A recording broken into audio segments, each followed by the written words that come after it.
Kick it off, L.A. We have clearance, Clarence. Roger. What's our vector, Victor? Travis and Sliwa has clearance right now. Yeah! What's going on here? Everybody's here. This is exciting. Buenos dias. Buenos dias. hell Roars. is Whoa, what's on this? here? What's this all about? Al something. I don't remember what it was, but it was that. What was it? Okay, what was happening was you were in the middle of explaining something, and you hadn't even said anything interesting yet. You were just like kind of setting up a story, and you're like, and yes, and Al did that, and then Chris is like, wait, why did you so hard? Oh, that's right. And then we try to get some clean out there, and this is Chris's. Right. So now we do Not bad. collective. That's why. That seemed a little grumpier. Yours is more curious. Your is a curious. How you feeling, Slee? I don't think we've all done a show together since, I think it was 2007. It's been a minute. It's about 2007. It's been a minute. Jorge was out with Gael. I had a couple of days off, and Emily back. was in Hawaii. Aloha. Al's been holding the floor for the Yeah, past you've bit. been the only one working here. You've been Cal Ripken No of one the wants to show. work these days. I got to be AC Green out here. Yeah, AC Green for you. Yeah, I would be Cal Ripken. You would be although AC Green's is a little bit of a fugazi. Like he had somewhere he'd come in for just a couple of seconds and then that's leave. what I've Remember done, when he too. got his face smashed in and he had like a broken nose and they put him in and took him right back out to keep it going? Like, isn't that the whole point of the streak? That's not what it is? I feel like yesterday we had a shortened show, so I kind of came in kind of similar to that. When AC Green just came in and left right after just Yeah, to we keep had the two streak short going. shows. Yeah. You guys do understand that since the combo plate has been introduced here at 710 on the Trav and Slee portion, This has not worked out for you. I haven't had one yet. I know. I'm over, and the Lakers don't go east poor again. you. So I'm just saying, I had one where I hung out with Mason. I had another one where I hung out with Mason, Well, and then the first other one- two I was off. But the first one, if I'm correct, you were kind of tricked into. They were like, "Hey, they didn't tell you what was going on. They just said, "Hey, can I was you duped. hang out with Mason a little bit after the show?" And you're like, "Sure." And then come to find out, your 2-hour show turned into a 9-hour show. I got duped. Yep. And the second one was on the up and up. Yep. But here we are. It's nice to be back. It's You were nice to have the sold, group together. Fugazi. Yes, it is. Yeah. How are you feeling? You were gone for a couple of days. Did you texted me yesterday? Yeah. Yeah, I'll be honest with you. I told DeMarco this as well. You sent me a text where I could feel through the text. What did I say? I could just feel through the I had just asked, hey, how's Palm Springs? That's where you were. And I just kind of asked, how's it going? Yeah. How's everything going? I'll read it exactly to you. And Em, you could kind of tell me if you read the same thing that I'm reading. Okay. Here. He started out, I just said, how's Palm Springs? He said, so good, Al. Any punctuation? No. Just Okay, so a period at the so good, comma, Al. Okay. I do like to I do use proper punctuation in my Right. text. So it was not having, an having exclamation. a great time! Exclamation point. Okay. That is more anime than Travis typically is. You know Trav. I Yeah. know Trav. When I read that, I had to read it to DeMarco. I'm like, DeMarco, I think he's having a really, really good time. I think in addition, it's like the so good Al is when you say you address someone's name, it means you're really engaged, but also like you were feeling good, Trav. I had a great time. Got pictures. You guys only got text with punctuation. I got pictures. I got. I sent you some food stuff. Yeah, exactly. Yeah, I sent you got some a food martini stuff. pick. I sent martinis. I sent. We ate well. We drank well. Good. We slept well. Very good. It was. It was. Amazing. It was Well, pretty. I walked a lot. And the Which is reason worrying. why I might be in crisis. She had an interesting theory yesterday. But the reason why I mention it is because I can feel through your text you were freaking having a good time. So I did. I'm happy that you had a good time, you and Susan. You know what else worked out too? I got two different recommendations. I got one from my pal Brian Beckner, a sushi place in Palm Springs. Might have been the best sushi meal that I've ever had in my life. This is the Albertsons in Palm Springs. It was not. You gotta get out there. So we went to. Gotta get out. There's an Albertsons in Pavilions. Palm It was Springs. a pavilion. So. There we So- go. There should not be a story around this. There should not be a story around We this. were getting ready to leave yesterday, and we didn't have breakfast. We got up a little late, so we had coffee at around 10:30 or so, and we're like, all right, let's get on the road. Let's start heading home. But we were both kind of hungry for lunch. We didn't want breakfast, so we're like, let's just swing through the grocery store. We'll get some stuff for the ride home. We go into the grocery store. It's a nice grocery store. And I'm like, I bet the sushi's here is pretty good. Walk over. The case is filled. There's a sushi chef standing there asking me if I want anything specific that he could make for me. I'm like, this sounds amazing. I didn't pull the trigger, but I did have a nice conversation with him. It was pretty good. I'm actually a little shocked there. I got a sandwich instead. I can't eat sushi with one hand on the road. I can eat a sandwich with one hand on the road. So you get the recommendation to go to a sushi spot. Great spot. Okay. So Brian nailed it. That was great. And then Mace said to me, you got to go to Tyler's, which is, I would have walked past, I think I did walk past it 10 times over the weekend. It's on the main drag there. It's in a parking lot. It's kind of in the middle of this hidden park. A little bit. Joint. You kind of have to look for a burger joint. Terrific. Just A+. A+. And plus, I got to see somebody yell at another customer. It was terrific. It was just. Why? It What was happened? Because their dog tried to bite him. That's why. Yep. Yeah. Sounds right. Yep. Yeah. And the dude went in, and it was pretty great. And So I'm obviously like, they kicked the guy out, right? And I'm looking let at the him. dog sit there. I'm trying to make eye contact with this guy. Like I'm staring at. I'm shooting this guy the hardest stare I've ever had. Yeah. Trying to get him to look at me because, like, dude, I'm on your side. Like, if you need backup here, I'm your guy. I want to go in on this with you. Did he look at you? He didn't. And there's like, the dog's friendly. He goes, the dog just tried to bite me. And like, yep, get that dog out of here. It was No, it was great. And Not guess what they did? Not Got at him my out of there. establishment. They removed the dog. Yes. It was I would was have pretty cooked fun. out. I would have kicked out the guy that was complaining about the dog. So 2 great recommendations. We got. What was your theory? What was the interesting theory Well, on I my was walking? saying that maybe I was trying to figure out where this crisis. You're going to is. make him cry. I don't But know I if was you want to just tell like, him the theory. Well, you're about a month away from, not really a month away, maybe 4 months away from being an empty nester. You know, you don't have the Michael baseball games after every show to do. Your 10 left. afternoons will be freer than they are right now, and so And also, Emily, I know what are when you your trying kid's to do moving to to him? Philadelphia, so Yeah. come on, doing you're going to Hey. be a lot of Travis by himself until Susan gets home, and so you're trying to fill that time with walking. That walking isn't going to fill that hole forever. You got to figure out something else to do. I didn't think there was a theory. I just tried going with the, hey, DeMarco Farr told you to start Yeah, walking. you look so great. It's good I for your tried health. falling into that angle, and she had like a PowerPoint presentation of why this is happening. Sometimes the subconscious can be a pretty powerful motivating He factor. had a I thought clicker and everything. I was just inspired by DeMarco. I saw DeMarco look good, and DeMarco and I are very similar in a lot of different ways. And so DeMarco, when he said I just kind of started walking, changed my dial a little, I'm like, well, shoot, I can do that. Oh wait, Like, by the way, he walks with his phone as his speaker we'll on get that. full Yeah, volume, don't give no him all that headphones. yet. Okay. Don't give him all that yet. Well, yeah, Kind of okay. sprinkle okay, it hold, in now I here. got to delete DeMarco from my phone. I can't have a person in my life who does that. With Rage Against the Machine on at 5 a.m. in the morning, walking by neighborhoods with the loudest that it could be on. That's a real story. Does he not own headphones?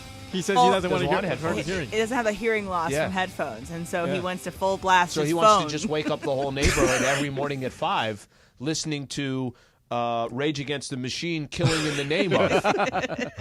He says it's a public service for me to wear them, but I don't care about the public. Wants to be aware of coyotes. If I'm right, and if Yeah. I'm right, I think his exact words were, I don't care what other people But I it's don't care also that they're so you have your sleeping. wits about you, which I think you appreciate because you also get scared that you're going to get snatched. Oh, I when you're got walking. roofied on Friday, I'm pretty sure. Maybe, yeah. But we'll get to that so later. it's I like don't know if you you're would be afraid the of being target. snatched. Same for DeMarco, even though neither of you should be afraid. You Oh, are I could very be. tall, I could be. big men. Emily, you never know. I could be the ultimate prize. You Prize never know. for whom? Somebody You never that know. wants wants When somebody like me. Susan's right next to you, who You tell is something. a You never tall know. woman. Let me tell you something. Come on. I don't think you're the You ultimate prize. Look, it takes there's all colors of Don't the laugh, rainbow, Jorge. I'm right? trying It to could have be a it could be serious anything. conversation. But to get after a 6 What if plus foot what if man, it's a team of them that are looking for me? goodness gracious, why would they want you? I don't know, but what if they did? I'm not going to ask don't. them. All right, I'd just be so. Anyway, we'll talk about me being. Well, maybe with some of your new Compromise. jewelry, maybe they do want you. He has his phone full on. Just full That's on walking in the crazy. neighborhood. This is the first selfish thing I've ever heard about DeMarco. Well, DeMarco, no, he also doesn't put his divider down at grocery stores. that's more of a Grocery store power is not play. That's also a little selfish. It's not selfish. It's rude. It's Dude, just he's rude. blasting his phone at 5 He's o'clock probably in at the the morning. grocery store, aisle 4, blasting his music on as well. He We might did- be the guy. We didn't ask this. This would have been a good follow-up question. Is he the guy that's also FaceTiming in the grocery store? He's also the person that claps when the plane ends. He is a clapper. So Yep. it's just He's a DeMarco. clapper. We're learning more about him. I love DeMarco. Where's DeMarco? So We with got the him right here. with the phone thing, we had a moment. We were walking in Palm Springs, and we were kind of on. You and Susan. Yeah, and so there's this. And the sushi person. No, we had a nice. He was a nice guy. So we're walking back, not on the main drag, but kind of a block or two off because there was more shade. Anyway, it doesn't matter. And there's this woman walking towards us doing the DeMarco. She's got her phone on speaker, and she's having a conversation with somebody, not with the AirPod in, just having it. Yeah. And you could hear both ends of the conversation from a solid 15, 20 feet away. And they were discussing where they were going to go to lunch. Okay, so when they got a little closer, I said to him, so what's the final decision? Where are you guys going? Goodness gracious. And she looked at me like I was the rude one. Like, why are you being a bit snarky, but I was being incredible. I was being That's not your move. You don't usually I was, do that. I was doing it like, turn your stuff down. I know you were, but you're more of a tell Susan that what the hell is going on here. You don't usually confront. It was one of the come and I said, so where are you guys going to go? And she looked at me like, what? And I'm like, lunch plans. I'd love to join. And just kept going along. Like I was the one. Lady, you were 20 feet away from me, and I know you're discussing your lunch plans. Maybe you hold it up to your head like a human being. She just kind of. I like. She goes. She was kind of. She goes. That was pretty loud, wasn't it? Hear it all the way across the street. It was crazy, but it was a good trip. So I got my car towed right during this whole thing. I parked in the wrong spot in the neighborhood and towed or booted. Towed. Ooh. So I get a call. So then. So wait, where'd you park? I parked in somebody else's reserved spot. Okay. Quote unquote, right? Okay. I mean, talk to Lindsay about it. It's a Oh. problem. That's right. Yeah. So Lindsay didn't get towed. I look at the sign. The sign says if you park for more than 72 hours, you might get towed. Great. I was only there for 9 hours. I left it overnight. So then Brenda's mom comes home and she's like, hey, no, I was supposed to go somewhere. And I was like, I'll be right back. Okay. It won't be long. I go out there and I'm like, I think somebody stole my car. My car was missing. So then Brenda's mom's like, no, I saw it when I arrived because she got there in the morning. Okay. I look around the complex, and I find one of the maintenance guys. I was like, hey, man, did you guys call the tow truck on my car or something? Well, the tow truck came by, yeah, but I don't know if it was your car. I was like, again, I just want to know who to call because I don't want to, When did this happen? When I was off. Okay. Like 2 weeks ago. So then I don't know if this is the guy who owns or reserved that parking spot, but somebody, this is just exactly your story. So then somebody walked by us. We're in a car, and then they say, hello, and then they got into the car that parks in that spot. And then Brenda just randomly says, you know? Yeah. And I was like, yo, like, you can't No be kidding. like that. You can't be like that. Like, don't overreact like that. These are people that we Live with. Yeah, exactly. They're around us. It's not someone in Palm Springs that you'll never see again. Exactly. I'm like, yo, you can't be saying things. She's like, well, that person cost us like such and such amount of money. I was like, yeah, but at the same time, like, you gotta keep it, like, I get you're mad and upset. She's feeling it. Oh, for sure. And I mean, she's like, technically, you did park in somebody else's spot. Only for 9 hours, though. Yeah. yeah, but it says 72 hours. But I've always parked there, like, overnight. Yeah. Just Okay, 'cause so it's you can't. So there was nothing to fight here. No, I couldn't. Can't. I couldn't. But By the way, I if you can't see the tow signs, you can always call the police hotline, the non-emergency hotline. They'll tell you where the car is. But the They reason, just but the reason I asked you for Susan's reaction is because Brenda had that reaction towards this person, like, hey, this guy's walking by. And I said it kind of crappy, but it wasn't like super crappy. I'm still surprised you said something. And the lady looked at me like I was the rude one. I'm like, no, pick up your phone, talk into the receiver. First off, listen, if she's the one having that conversation and does not think it's rude, then there's nothing you're going to tell her Made to me feel like better. Made me feel she's better. rude. No, that's a good move. I at least made her feel uncomfortable for at least 5 seconds. I might That's a give win. a dirty I also look, don't but even I'm want not people gonna to say hear anything. my conversations. Of course not. I don't Even want. if it's something totally benign like that, Right, it's like exactly.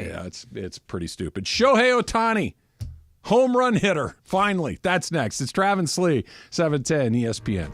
And for the ones who get it done, Grainger offers high-quality supplies and solutions for every industry, as well as access to product specialists who have the knowledge and experience to answer your toughest questions. Plus, their commitment to being your safety partner can help you keep your facility safe and your people safer. Call, click Grainger.com, or just stop by.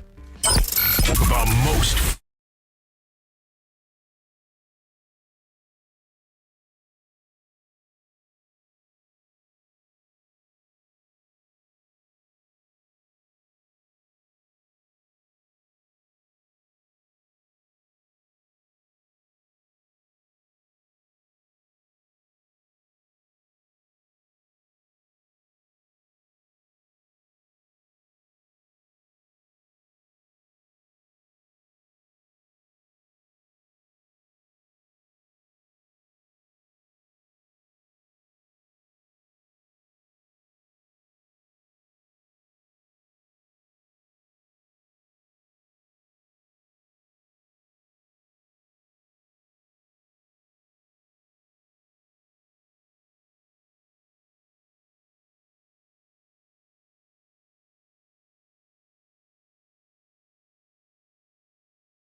For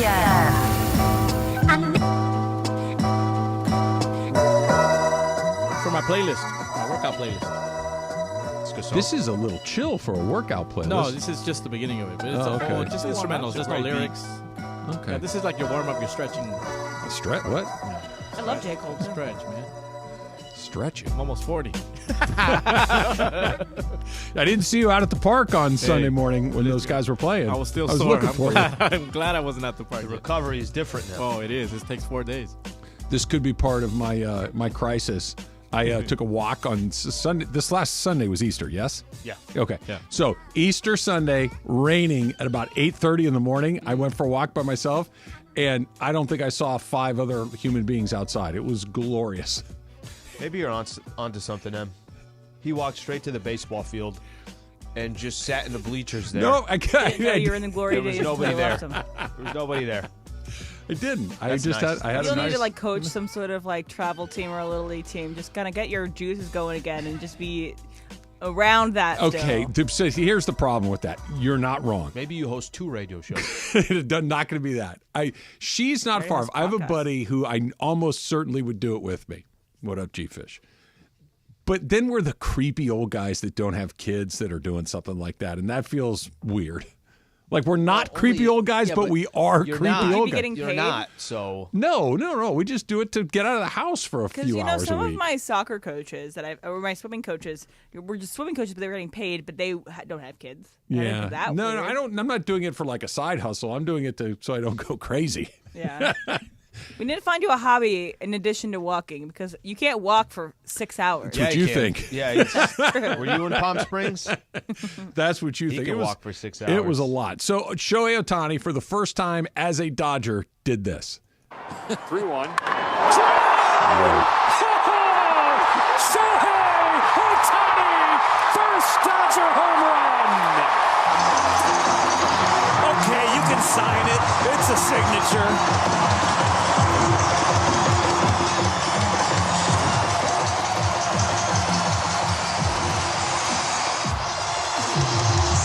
So Ohtani goes deep for the first time. It was, depending on which account you read, somewhere between 420 and 430 feet. It left the bat at about 106 miles an hour. Wow. It was torched.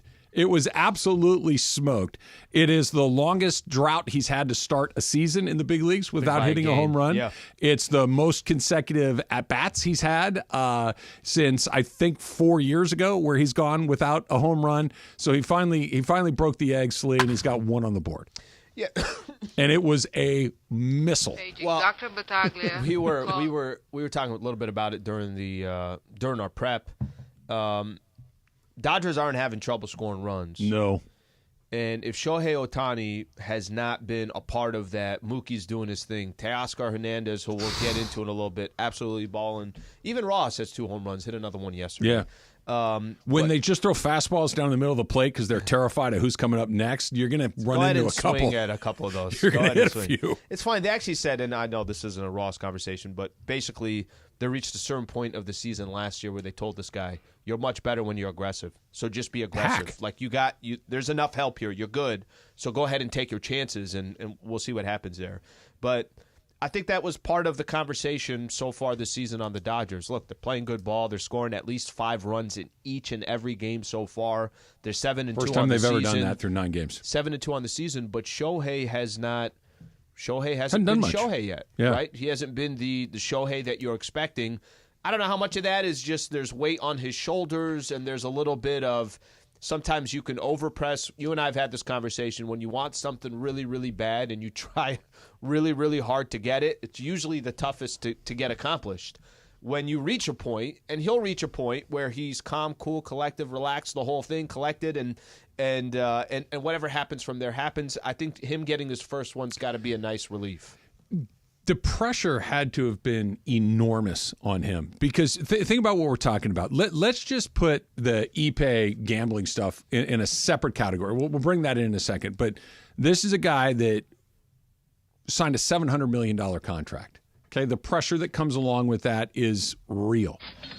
he's going to a team with massive expectations to where every at bat in every game is analyzed to a degree that he's never had to deal with collectively as a team. Him individually, always microanalyzed because he's Shohei. But as a team, the Angels don't get looked at like that. He's on that team. You start the season on the other side of the world in Korea in front of a lot of your fans that have made the trip to see you, that can't come all the way over here. They can get to Korea. It's a little easier. You're the face of baseball. And not only is it, hey, I need you to be the best player on the team. I need you to be the best player on a team that can make a run at most wins ever. I need you to go hit in the middle of the order on a team that has MVPs flanking on both sides. And oh, by the way, just be the face and smile and enjoy everybody every single day. That's massive pressure. And that even Ohtani felt it is not a huge surprise. And then throw in all the Ippei stuff. And, of course, he's going to press coming out of the gate. That it took him 9 games to hit a home run with all of that kind of looking back, not a huge surprise. It's funny when you put it out. I was surprised. I didn't know he'd go this long I didn't before either, getting but one. that the pressure is stacked up like that, that's going to make a lot of people buckle. But I do think that ultimately he just had to get that first one out of the way. He's just got to – now it's like, all right, then I just kind of come back to baseball. How many times do you see this where somebody might be stuck on 39 home runs, and there's this pressure of, can you get to 40, whatever that milestone might be, and all of a sudden they start struggling because you could tell this is not just a regular at-bat. Now I'm pressing for 40, or use whatever stat that you want. I think that was a little bit of Shohei. I found interesting what the quote he said after the post game with Kristen. He says, "I talked to Doc this morning, and he told me to be myself."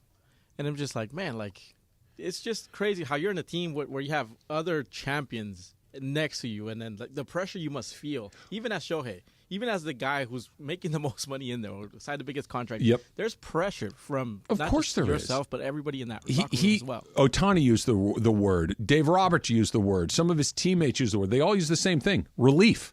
Like just that exhale of all right. Oh yeah. Like no one thinks that Ohtani is going to hit 6 home runs this year. He's going to hit somewhere between 30 and 50. That's probably where it's going to land, depending on health and everything else. But when you don't have one after the first series, like, okay, it's a slow series. I don't have one after the first 2. All right, hey, this series is almost over. You start to think, hey, what's going on? I'm trying to do too much. That just, you kind of broke that egg for the first time. Now, all of a sudden, I wouldn't be surprised. They're off tonight, but they play the Cubs this weekend. All of a sudden, is he hit another 1 or 2 in that series? Yep. And just relax a little bit, because Freddie's killing it. Mookie's killing it. Teoscar's killing it. Will Smith is killing it. Max Muncy, who usually bats about $170, is hitting 300. That everyone else is doing their thing, that he can just kind of settle in and go from there. And, oh, by the way, he does so many other things on the field that you almost lose track of because you think of him as a slugger.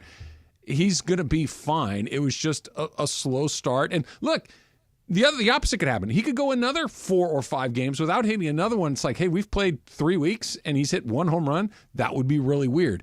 But it's going to start to happen in succession pretty quickly eventually. You just don't know when that eventually is going to be. This is kind of I think will play to his advantage as well. This is his first time at Dodger Stadium as well, right? So this series at Dodger Stadium just adds whatever it is. Now you're going on the road. I think there will be a little bit of, can we just play baseball now, right? Whatever was there over the course of these last couple of weeks, the dust has settled until something else comes up. If something else comes up that has to do with Shohei and the Ippei and all that stuff, okay, deal with that later. But it does feel like he can kind of, all those first things that were going to happen are out of the way. Now he can just go play baseball. So 430 feet, 105 miles an hour off the bat, and there was something about it that was weird. We'll get into that next. It's Travis and Sliwa, 710 ESPN. Yo, LA, what up?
ESPN. Judge me, baby.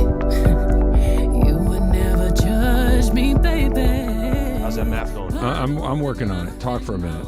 I got to divide. I'm not good at math. We are trying to figure out how somebody jacks It's 300,000 $100 $30 bills. million. 300,000 $100 bills is $30 million. That got stolen from a cash storage facility here in town. You know, people say, well, how are you going to hide that? How are you going to do this? I'm okay with trying to figure that out. How do you move it? Like, right? You can't put it in a briefcase. It's Well, they probably stole one of the armored the cars. truck. That was Okay, right can you there. fit that amount in one truck? Probably. They're No, they're because paper now thin. you have $100,000 bills? Now you have the armored $100 truck. bill.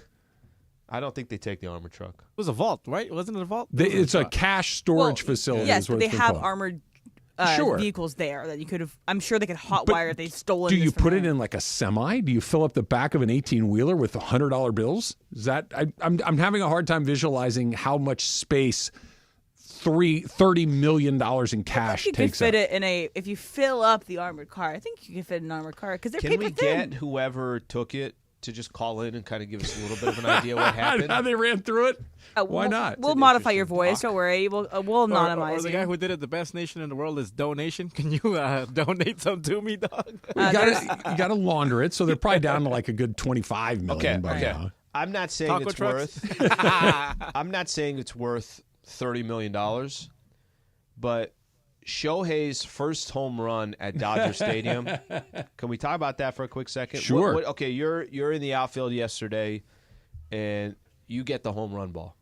Shohei's first home run as a Los Angeles Dodger at Dodger Stadium falls on your lap. Mm-hmm. What are you doing? I'm doing more than this person did. Okay, are you?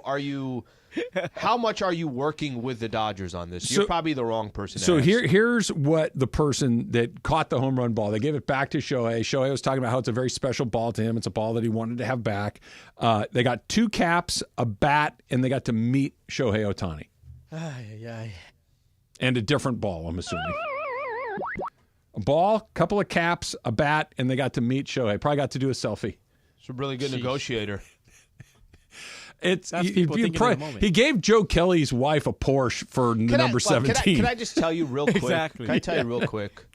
I have no idea what you would do. I tell you what I would do. I would walk out of Dodger Stadium telling nothing to anybody. I would tell that Dodger representative, listen, I'm not ready to make a decision right now. I'm gonna need some time. Here's my cell phone number. That's it. I'm not doing anything else. Bro, for those people that sit there and try to say, oh, you know, the right thing, give it back, this, that, I'm trying to cash out.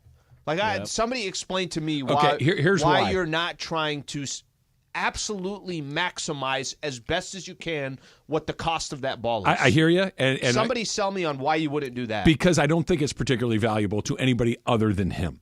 This is not home run number 500 or to take the lead or the league leader or you know what I mean? It's special to him. There's no inherent value in the first home run he's hit as a member of a new team, right? If it were his first home run ever, maybe it's a little different. But again, you wouldn't know he's going to be a special player there. Like the Bonds one, the McGuire one. These balls, you knew that they were worth You don't think people There's- that might be are worth- collect are Oh, that yeah. collect Dodgers are not memorabilia are like not that. coming out saying it doesn't have It's to be a worth- Dodgers memorabilia. It's worth something. I'm not saying it's worth nothing, but I don't think it's not worth tens of thousands of dollars, I don't think.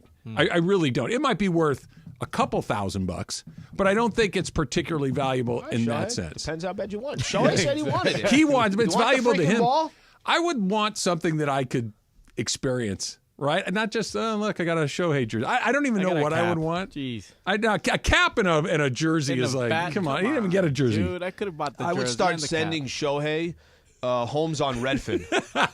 I would just send him links. I'm like, look, Shohei. I like this one. I know you want the ball.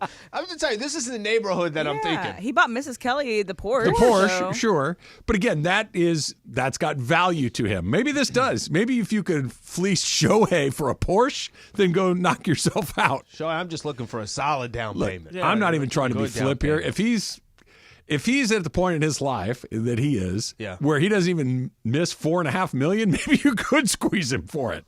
right? Maybe a $4.5 million Why could just did you go pick missing. $4.5 million? Just off the top of my head. Well, after taxes, you get probably half of that. Right. Anyway. Okay, that's why I always. That's what I asked Brenda this morning. I always, like you just said, there are certain balls, and this has happened in baseball. Sure. This happened where let's not take Shohei's first ball where I don't know what the value is. Okay, let me just assume here. I'm not sure. Maybe it's worth a lot less than I'm thinking. But I always had a difficult time when people would give this random fan a lot of you know what because that person decided to hold on to a ball and it broke this record. It was that. I always have a difficult time, and I understand people are saying, well, that's not the right thing to do. These people make millions of dollars. This organization, use the Yankees, the Dodgers, one of these examples. They bring in billions of dollars, their valuation. Why would I not cash in when I had an opportunity? I'm not trying to talk you out of this. Yeah, I People hear that you. try to guilt trip those that are saying, look, I got some. This might be the biggest It's a lottery payday ticket. of my life. It's Why a lottery am I giving ticket. it back for nothing? And I'm not even giving it back to somebody that needs it. I'm giving it back to somebody that's making millions of dollars. No. It literally is a winning lottery ticket. Like if you caught Mark McGuire's 70th or Barry Bonds' 70th or the one that passed Hank Aaron or any of these super valuable ones, then those are worth literal millions. So yeah, you got to put it up to auction. You have to. Of course. This one, I'd be curious to know if there's anybody out there in the memorabilia game that would know what it would cost? Yeah, What would it be? interesting. Because Yeah. if you told me it's worth $1,000, I'd believe you. If you told me it's worth $10,000, I'd believe you. I don't know what the value of that is, but it's cap more is than $40. it's Like, more than a come on. cap and a bat. Now look, if you got, He better have signed everything. I'm sure he did, but okay. They Again, didn't even get him to sign it. Vezina signed everything. we'll give you an Alex Vezina signed left-handed glove, right? The one where he walked 3 guys in an inning. We can't get Shohei, but here's what we got. You know what would be, and again, like if we're trying to put like a monetary value on this thing, like give me an experience that I can't recreate on my own budget. Sure. Let me sit in those seats right behind home plate. Let me throw out the first pitch. Let me do something that I can't just buy. I just have a feeling I would be so unreasonable. But there's a process. Then you'd have a Shohei Ohtani home run ball on your mantle. That's what chances. you'd have. But there's a process when you catch a ball like this, right? You got to take it in. They got to hologram it. They got to register it somehow. They do something to these balls, right? Well, it's not just, I better be a part of that process. I see a switcheroo here. that's what I'm saying. I'm going there's after gotta be a everything. process. So the Yellow Jackets, the security guys, they get to you pretty quick. Like when you get it, they get to you pretty quick for all of those reasons. I don't think because again, this isn't Barry Bonds or Mark McGuire's record-breaking. When those guys would come up in those situations, they put authenticated balls into play in that moment. But here, this isn't a special home run to anyone other than him. That's why it's not like number 500 or number whatever it is. It's just he hit his first. Like the one coming tonight or tomorrow night, hopefully. Yeah, there's number 2. Like it's not particularly valuable to the baseball collecting world. The Dodger collecting world, I hadn't thought about that. That might be a little it's different. something else. Yeah. Because there's that one guy who collects all the Lakers stuff. Sure. And I'm pretty Sure. sure he pays The only- good money for some of this stuff. The only reason why maybe this just added to the value, even though I was thinking this yesterday after he hit the home run, is because instantly Shohei's trying to get the ball back. Yeah. Instantly the Dodgers are like, hey, we're going to give you peanuts and a Dodger dog. What do you think?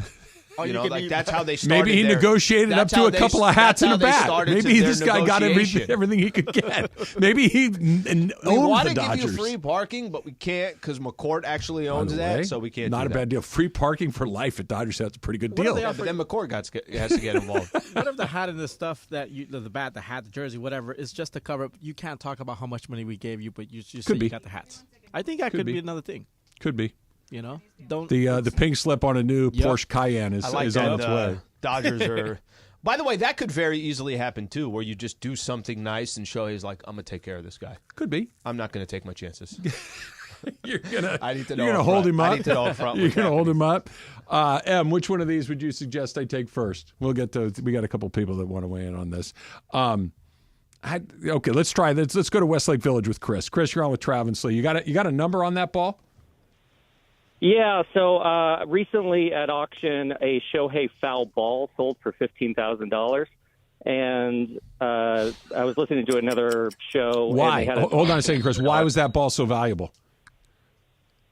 because a Dodger. First, as a Dodger, as a premier player, First foul ball as a Dodger?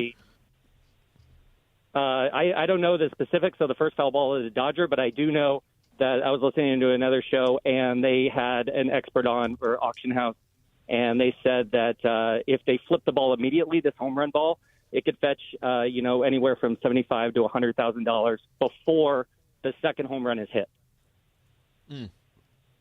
Okay. Thank you, Chris. That seems very high to me.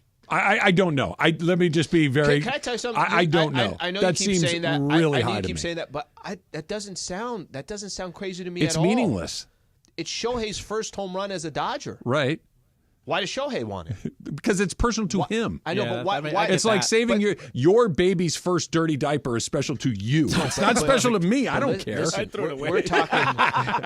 We're talking about Shohei. Yeah.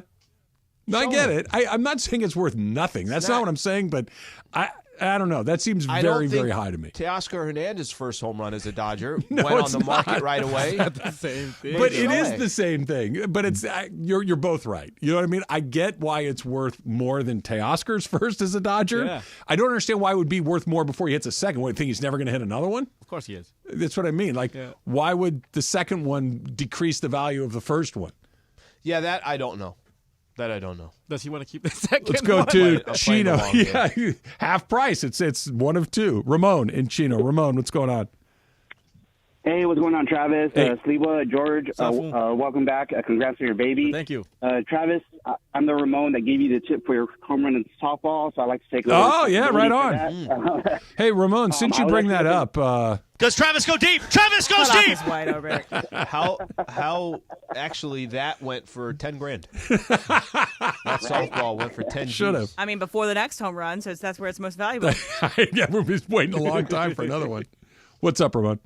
So I was at the game last night. I was actually about 4 rows behind that girl that caught it. Ooh. That got the ball. I don't think she caught it. But I was 4 rows, and I was, at the time, just like he said, as soon as she got the ball and her hand went up in the air, about 10 seconds, the security was there. She almost willingly gave that ball to security because they were asking for her to come. She didn't know what she had. Come with them. Yeah. She almost was going to give the ball willingly, and they told her, no, you keep the ball. We want you to come with us. Yeah. I thought she could have gotten more as well, kind of like you guys, but it was a great experience just to be there. I saw that ball coming in our direction. For a split second, I considered diving down the 4 rows to see if I can get that ball. investment. Because It's an investment. I bought my tickets. This is my 3rd game so far. I bought my tickets in the left field pavilion, specifically wanting to see his home run, hoping I would get to see it, and it was pretty electrifying. As soon as he hit it, seeing that ball, I mean, I didn't realize how hard he hit it Oh, my gosh. until I saw the replay on video, because it didn't look that hard when you're out there. You just see the ball coming at you, but it was pretty amazing. Are you talking about Rojas or Shohei? Rojas has been pretty cool too. Yeah, Rojas has more And than- At one point in the night, I was joking with my friend saying that Rojas had more home runs than Ohtani so far. Still does. Yeah, no, he's doubling he him up does. right now. But Yeah, not for long. He's doubling Not him for up. long. Not for long. Thanks for the call, Ramon. The crazy thing was that ball's hit 430 feet. I've watched it from every little off the end of the bat. He didn't even flush it. Like That wasn't one of those. The one he hit in Baltimore, I think it was last year, where he hit it off the gate over the center field seats. That one, that ball was everything he's got, right? That was on the barrel, perfect launch angle, hard throwing, all of that. That's This was an A, not an A+. It was a little off the end, and it still went 430. The sound off the bat. 3-1. That's not the sound that most balls you can't make. Like if I said, hey, we're making a movie and we need to make a sound of a home run, that's the sound. That's the sound that you want to use. Hey, did you see? Coming up next, it's Travis and Sliwa, 710 ESPN. So I need Shohei Ohtani to hit, I believe, 42 more home runs. 42. Because I took the over on Prize Picks, the more on Prize Picks. Lee, that's what Prize Picks is all about. You look at your favorite players, you look at the projections, and you pick more or less, and you can win up to 10, 25, even 100 times your money if you get it right. 2 to 6, get it right, get paid at Prize Picks. The biggest moments in college basketball are happening right now. Be part of the action on Prize Picks for both men's and women's college basketball. Get in on the playoff action. Win up to 100 times your money on Prize Picks as you and the world's best players take the game to a new level during basketball's postseason. By the way, NBA got some games coming up a little bit later today. Luka, the Dallas Mavericks, more or less than 33.5 points. You could look at Kyrie Irving, more or less than 25.5 points. All the players are on Prize Picks. Takes about 60 seconds to submit your entry. Download the app today. Use that code 710 for a first deposit match of up to $100. That's code 710 on Prize Picks for a deposit match of up to $100. Pick more, pick less. It's that easy.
Travis and Sliwa, and it's time for the segment we do around this time, 10:40 a.m. on Tuesdays and Thursdays. Hey, did you see that sky today? Did you guys see that?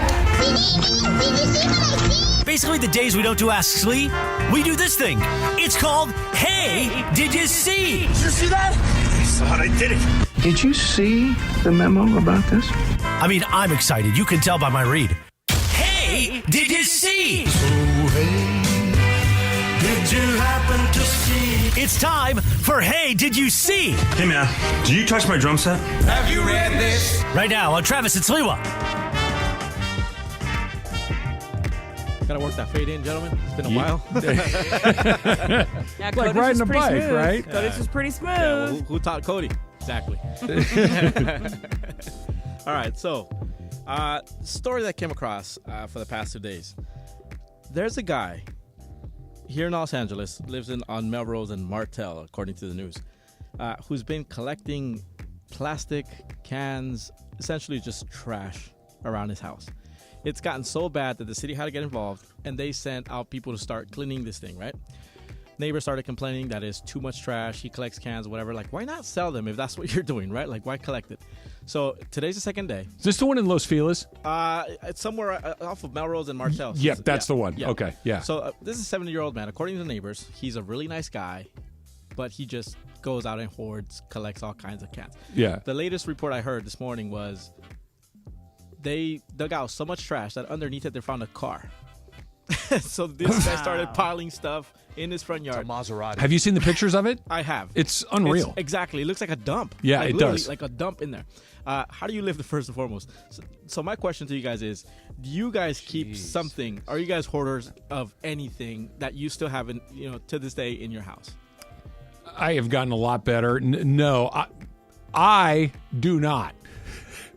There are people in my family who may be borderline hoarderish. Okay. There are people in my family who may or may not have things in that garage that boxes have not been opened in for 20 years that we don't even know what's inside them anymore. And when someone else in the house suggests that they get thrown away, that may start a fight. Do you have like a name that it rhymes with or anything like that?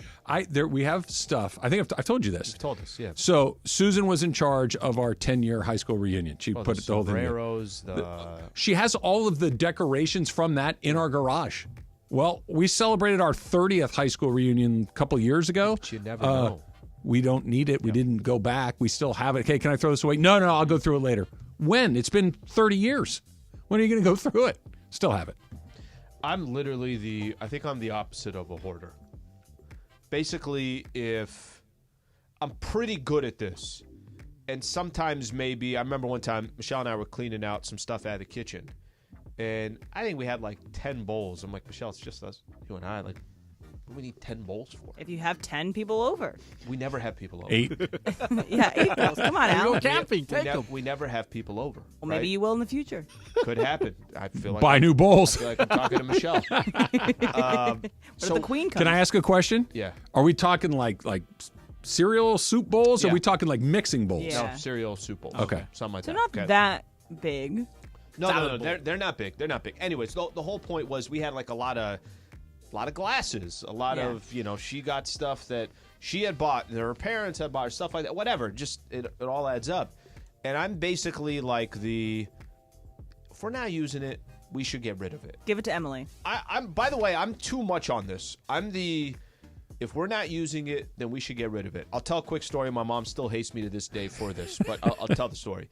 So my parents were, they're trying to hustle back in the days, and they ended up owning a business that was basically like, you'd get these pallets you'd buy from Costco, and you didn't really know what was going to be in it, but it was reselled. Maybe I've seen these things. Maybe it was before, a refrigerator that had kind of surprise box. It had like a little dent? bit of damage to it, so then it now can't be sold at Costco. Their business did not do well, and it was basically going out of business. They kept all this stuff. Like there was this, we spent so much money, we lost all this money. They want to do everything they can to get, just retain as much money as they can. This is one back, I'm in high school. One time they went to a swap meet trying to sell as much of the stuff they could. They used to do this all the time. I got frustrated. I'm like, we're not making any money off this stuff. We have all this stuff. The truck that was full, I went and took it to a donation place, and I donated everything. How much stuff are we talking about? A truck full? A truck full. U-Haul truck full? No, just a regular Like a regular pickup? truck. Okay. Yeah, pickup truck full. Okay. They lost their you-know-what at me. And in my head, I'm like, I'm doing them a favor that they don't have to worry about this anymore. So I find myself the opposite of hoarder. To this day, my mom will still say, remember that one time? You got rid of everything. I'm like, I do remember that. And I stand by it. I'm standing on business. Stand by it. I would have been on your side on that one. The only one. Yeah, So- I'm My with you. sisters were with me. Good. That makes three of us. Yeah, that's right. I've had to go through kind of unlearning hoarding tendencies because in the house that I grew up in, I love my parents, I love my family, I love the house I grew up in. But there's a lot of things.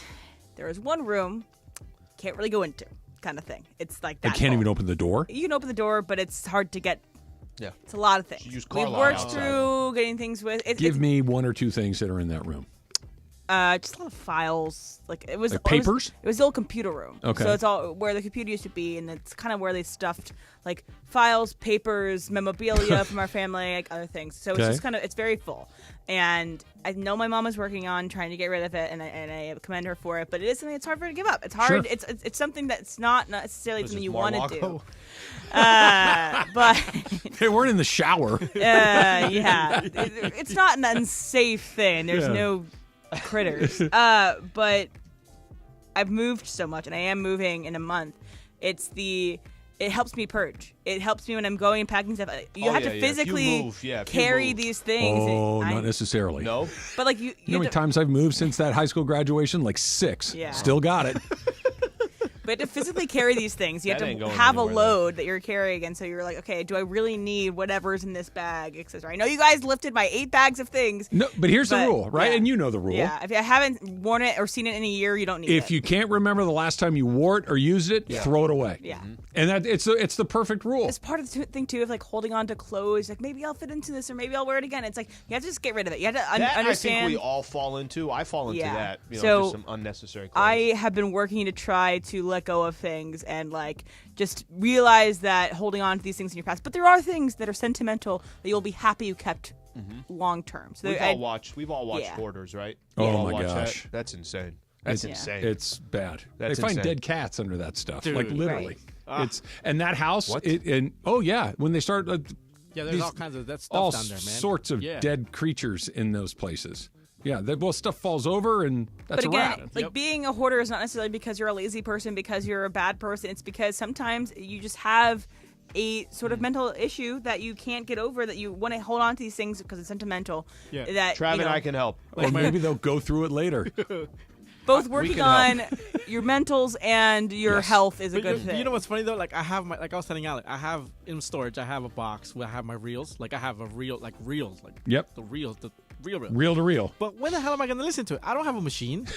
Yeah, that could probably go. I can probably That go, could- that but could I probably don't- But I go. can't let it go because I'm like, oh, it's so cool. They don't make these things anymore. Unless you have a reel to reel machine I in can play there, it. Yeah, then you exactly. can play But it. I'm like, somehow I can't let that go. That's how old I am, Slee. I had to learn how to cut tape on Oh, a dude, literal I was a reel master to reel at yeah, that. you're machine. literally editing and cutting. Yeah. Yes. Oh, I With know. a Like razor tape. blade and tape and that wax pencil. They were still yeah. doing it a little bit at NFL Films when I was there. I didn't have to do it, but they were still at the end of doing that. I couldn't do it then, and I sure as you know what couldn't do Blade it has right to now. be right though. That blade has to be sharp and, And right. and at an angle. At an angle. At an angle. It's Yep. much easier to tape back together, and that's the only thing I That blue remember tape. from it. Oh, That little white Yeah. blue tape. That Damn. stuff was the worst. Just when you think you know college football, you might not. Another shakeup potentially coming. That's coming up next. It's Travis and Sliwa, 710 ESPN. Just as every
Ever since this album from Beyonce came out last week, I have not stopped thinking about it. Really? I've listened to this song. I listened to the album through a couple times.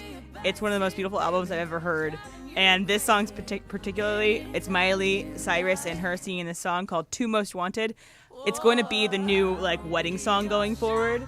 It's all just about I don't know. I feel very connected to this album. And so if you haven't listened to it yet, Cowboy Carter, Beyonce, fantastic. Is Taylor Swift getting nervous?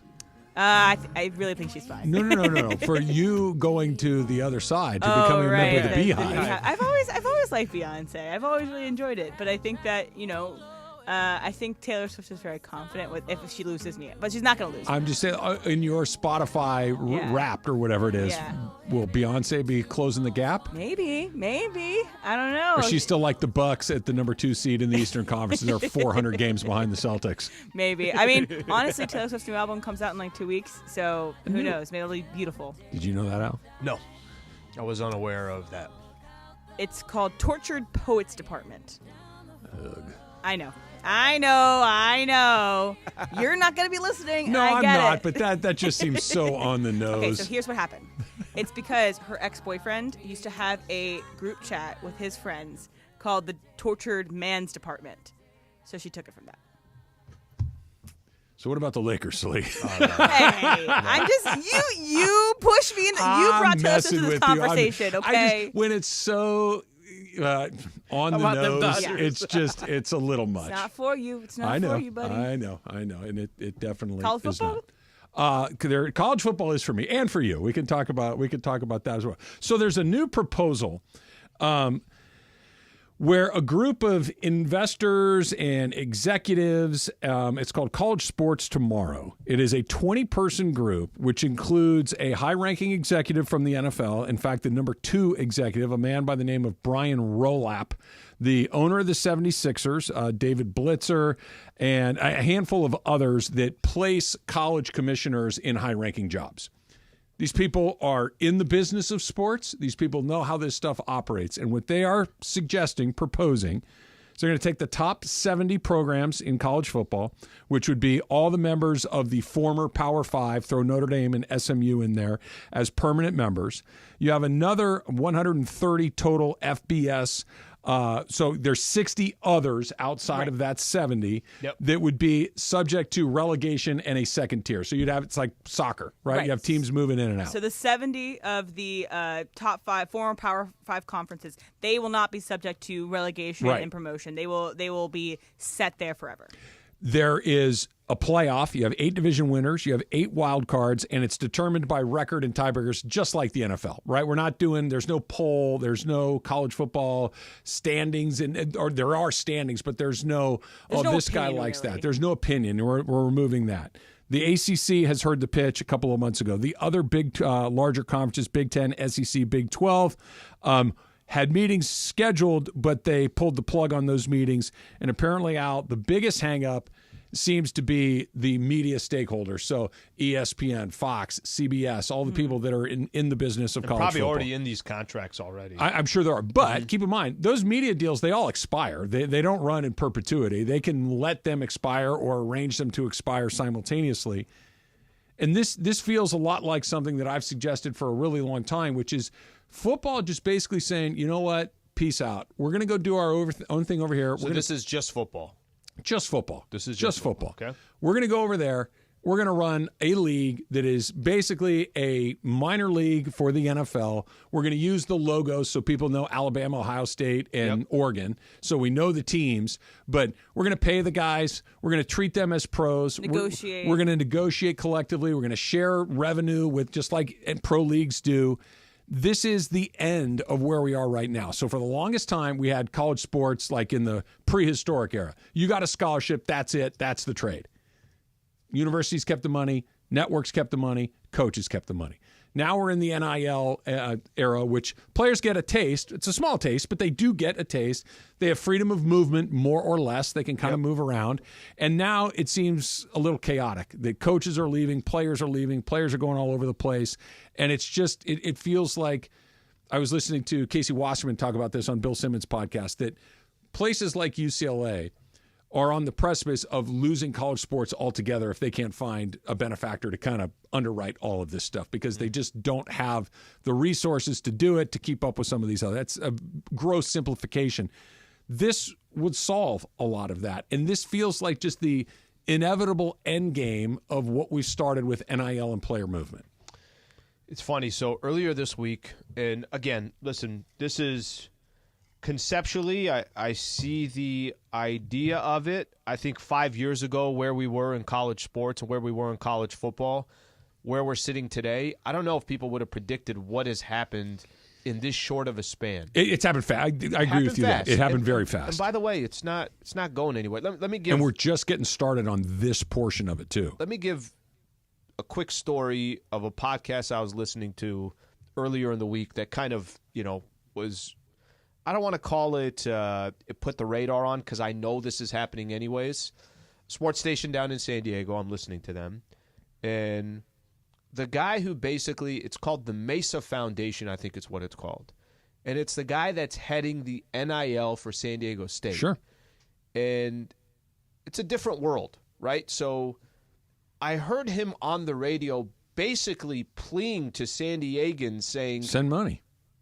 If you guys think making the Final Four and making the Sweet 16, like, hey, this is no problem, I'm telling you, this program is at that tipping point where unless we get more dollars coming in, they're going other places. Sure. I know you don't know the player, but remember the dude that hit the shot to get to the Final Four? His name's Lamont Butler. Okay. Or get to the championship. Get San Diego State to the championship. Really good, one of the best defenders in all of college basketball. He's been with the program for a couple of years. He's at a point. Did he come from somewhere else? I don't know if he came from somewhere else. I don't know his exact story before San Diego State, but I know that he's at a point right now where he's not telling the school anything. He's like, listen, I don't know what I'm going to do moving forward. You want to know why, Trav? Because there's another school waiting to pay him whatever the hell he wants for him to go end up somewhere else. So it was kind of like, it was one of those things where it's like, all right, this is a little, you just mentioned UCLA. Like, if UCLA is having problems as far as funding goes, basically this is all just going to end up, whoever the hell brings in the most money, that's where everybody's going to go. I mean, and that's kind of crazy to think that UCLA could not compete. That throws me off. But if UCLA is having the issue. Well, look at their football program right now. They've basically punted on the football program. They didn't hire a big expensive coach. They promoted somebody from within, Deshaun Foster. They're going into the Big Ten, which is, along with the SEC, the deepest pockets in college sports. The thing that they had, which is the defensive coordinator, just went to USC. Because USC is like, okay, we'll pay him. And if you don't have a big-time college football program, and UCLA's a little bit different because they have basketball that does compete and all those things, you can't fund everything else. It's just too expensive. And that's how it starts. Football has to work. So the concept that you're talking about here, I don't know where we're going with this. I have no idea where it's going to be in the next 5 years, 7 years, 10 years. But I think anybody who is a fan of the sport or just is a fan of college sports, you'd like to see something that and I don't know what the solution is, but I'd like to see something that we could all look at and say, okay, hey, this makes sense. It doesn't make sense right now. The NFL makes sense. Major League Baseball, you might not be crazy. I'm not crazy that one squad could go spend this amount and the other squad, but at least it doesn't guarantee anybody anything. Right. The NBA, go look at that Western Conference. I mean, there's a lot, and I think this is what NBA was hoping for. Do we have a lot of teams that can be in the mix?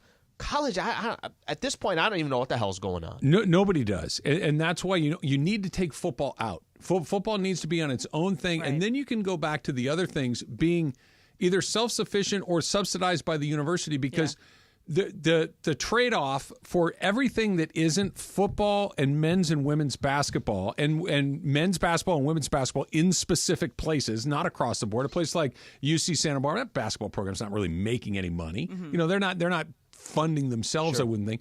But a scholarship for there, that is a fair trade. That is how it works. So we could go back to something more like this. But if you're Caleb Williams or Marvin Harrison Jr. or one of these guys that's a rainmaker, that's not a fair trade. So there has to be a league for those guys. There has to be a league for that sport separate from everything else.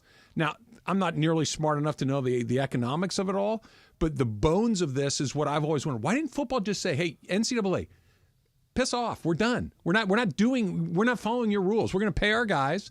We're going to form our own leagues. We're going to do it our own way. We're not, if they want to go to class, great. If we'll they get don't, the relationships with the media ESPN companies. and Fox and CBS and NBC, they're all going to sign up to put this game on TV. We love this stuff. They don't have to be in bed with these people. I'm curious, though, that if you're like the governor of Alabama and, Alabama, your school, the football program brings so much money to your university because kids want to go to Alabama because Alabama has a great football school in addition to being a good school. But if you're the governor of Alabama, you'd have to get something back from the CST deal in order for it to be like something that you'd actually want to agree on. So I think that's maybe where you get hung up next. Where these big state universities, they bring in a lot of money for these states. How they anybody who has a place at the trough now will need to have one moving forward.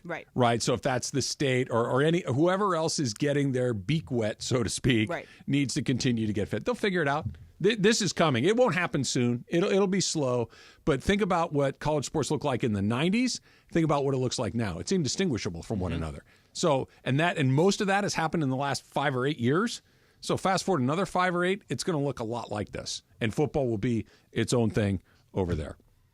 Yeah, it's at least from the only thing I didn't like here is that the 70 programs are guaranteed to stay in it. I don't know. There's crappy programs. Yeah, that are Oregon in State, Washington State. If they got relegated out of these places, that's okay. Yeah, that's I agree. What I'm saying. And maybe that'll change over time. Or maybe if Boise or what if San Diego State is very, very good for 10 years, they should get the chance to not have to be relegated. All I'm saying is that reward programs that are doing it the right way. Yeah. And other programs that are if a Wake Forest in the ACC is awful at football, cool. Why do they get to be in this? Using that as an example. Move it as it goes forward, and as long as everybody's getting paid, they'll keep tweaking it. That's how it works. Lakers are as hot as they've been all year long. Real or no? That's next. It's Travis and Sliwa, 710 ESPN.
question for you guys. So Susan and I went to dinner on, I guess it was Tuesday night. Donate my whole check to San Diego State moving forward. And we had a nice dinner, it's martinis, and we were in a good mood, right? So martinis, a little wine. And we buy the hottest hits of the ballads of we did not buy the power ballad, nor did we watch the most vicious hits. To the restaurant. No, this was a real restaurant. They don't let dogs in real places. And so we decide, hey, let's keep the party going a little bit. And we're not far from one of the casinos in Las Vegas, or in Palm Springs. Okay. So we're like, all right, we'll walk over there. We'll watch the Dodge game on one of the big TVs and one of the quasi sports books that they have there. And we sit down, and Susan orders a bottle of wine, and I order a cocktail that I don't get a lot, but I order it occasionally. I like it. I ordered a whiskey sour, which is one of M's favorite, right? And I'm thinking to change it up a little bit. It was the single worst drink I've ever. It tasted. It was so sweet. It clearly came out of a bottle. Like no one actually made this drink. It was. And again, I'd had a martini and a couple of glasses of wine. I was in a good place. I was enjoying myself. That's how bad it was. One sip, like, nope, not a chance. Do I send that? I didn't. I just let it sit there, and I didn't drink it. I paid for it. Not orange enough. It was.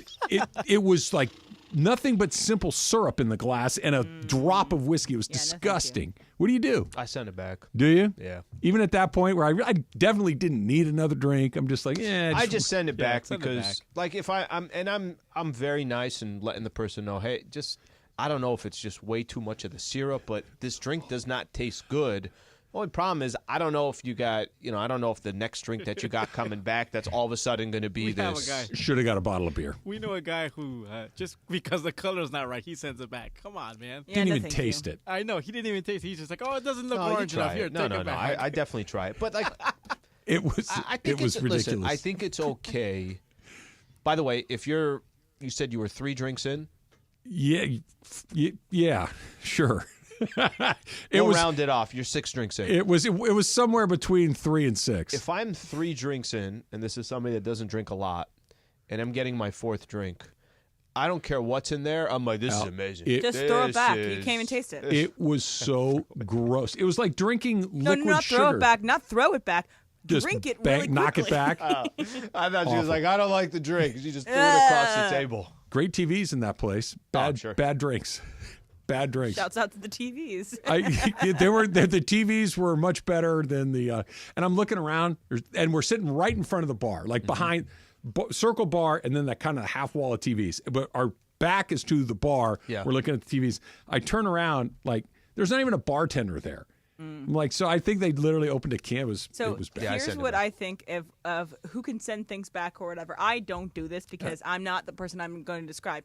I think you have to be spending enough money and be big enough of a deal that the waiter or waitress understands that you're going to tip a lot, you're going to have this level of expectation that you can send things back if they're not right. So if you're someone who's going to drop a lot of money on a dinner, I believe this was at the bar. This was like a $6 glass of wine and a $7 drink. Exactly. This was not expensive. Yeah, but I agree with you. I wouldn't have sent it back. I would just let it be on the table. It wasn't the right color, Jorge. Okay, what if you're at a restaurant? What if you're at a restaurant? Oh, that's going back for sure. Oh, yeah. That's going back for sure. So this is just more primarily because it was at a spot. It was at a spot, and it was late at night. Yeah, and they're not trying to make... It was my fault, more or less, for ordering something that wasn't a bottle of beer in that spot. It was. It was a good day.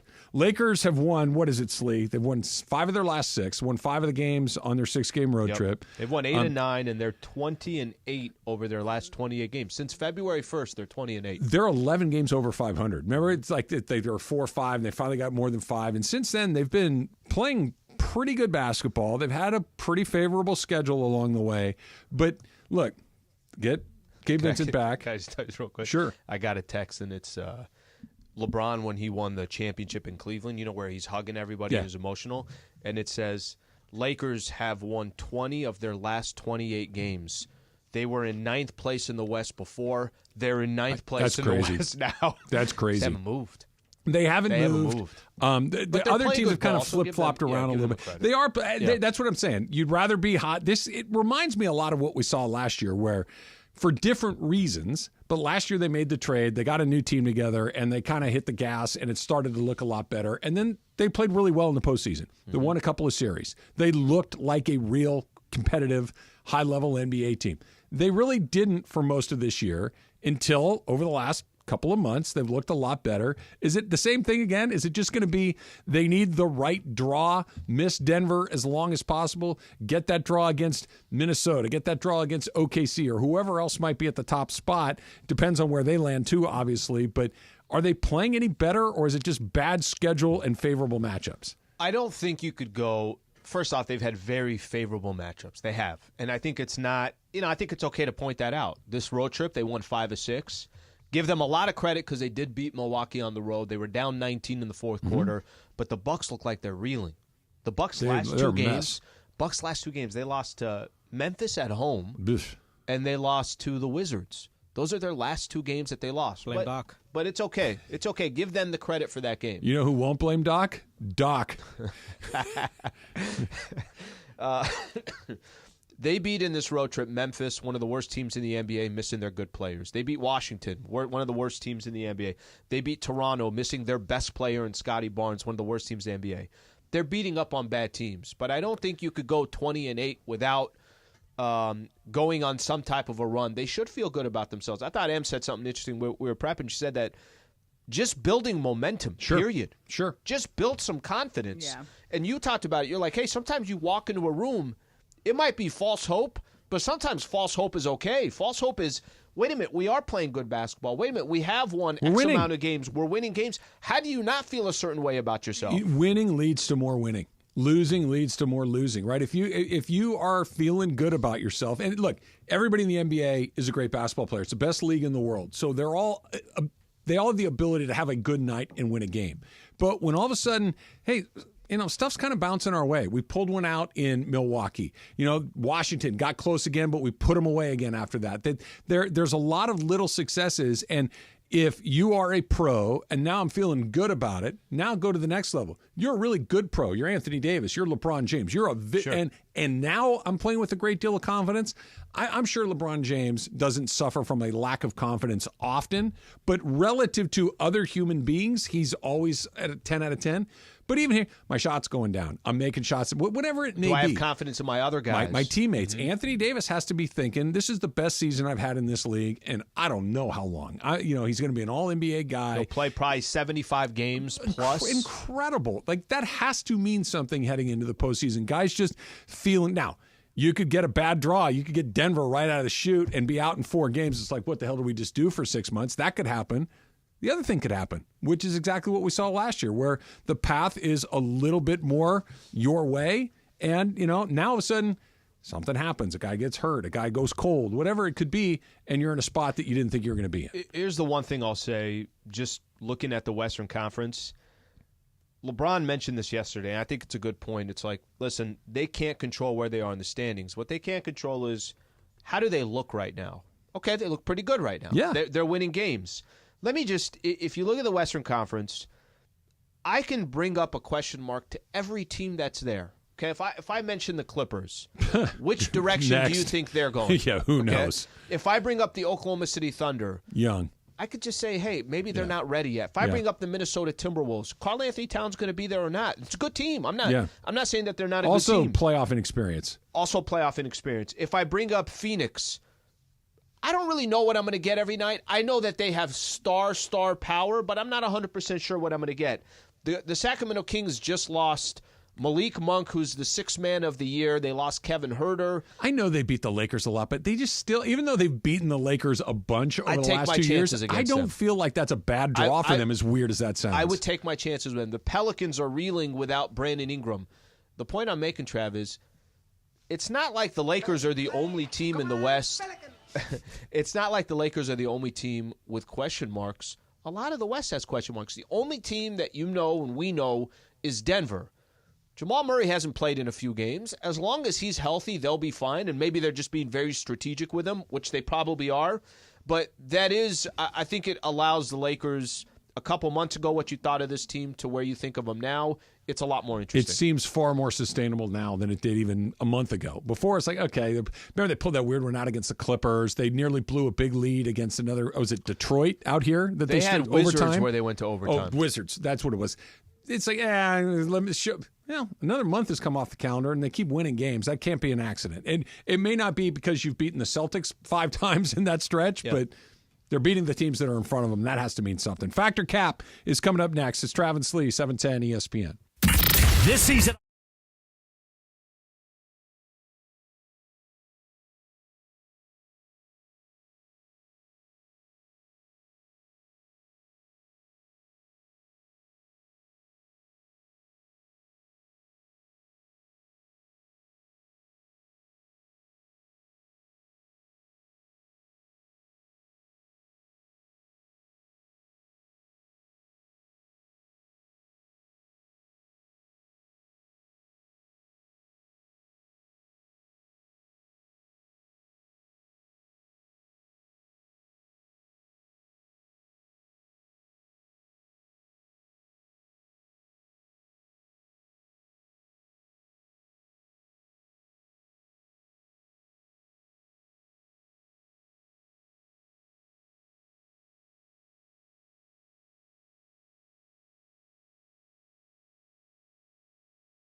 It is Travis and Sliwa. We're here each weekday, 10 a.m. to 1 p.m., and it's time for Factor Cap. Oh, that's Cap. That's so cap, Dad. Everything I've said is a cap, but I'm going to go back. First of all, it's not a cap. It's No, it just is a cap. Welcome to Factor Cap. Hey guys. Aloha. Hey Greg, how's it going? I am. Aloha. Aloha.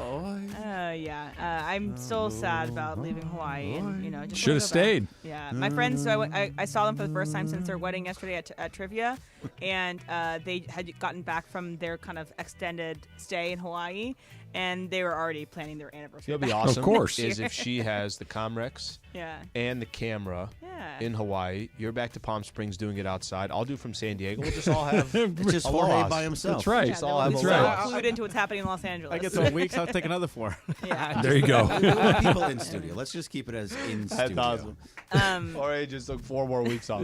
Another 4. He does get He's 4 got more. 4 more. Yeah, I There got are 12 4 I more got 12 coming. total, homie. There you go. Nice. Do you guys know? Was it 12? Jeez. 8 more coming. Yeah. Do you guys know who JoJo Siwa is?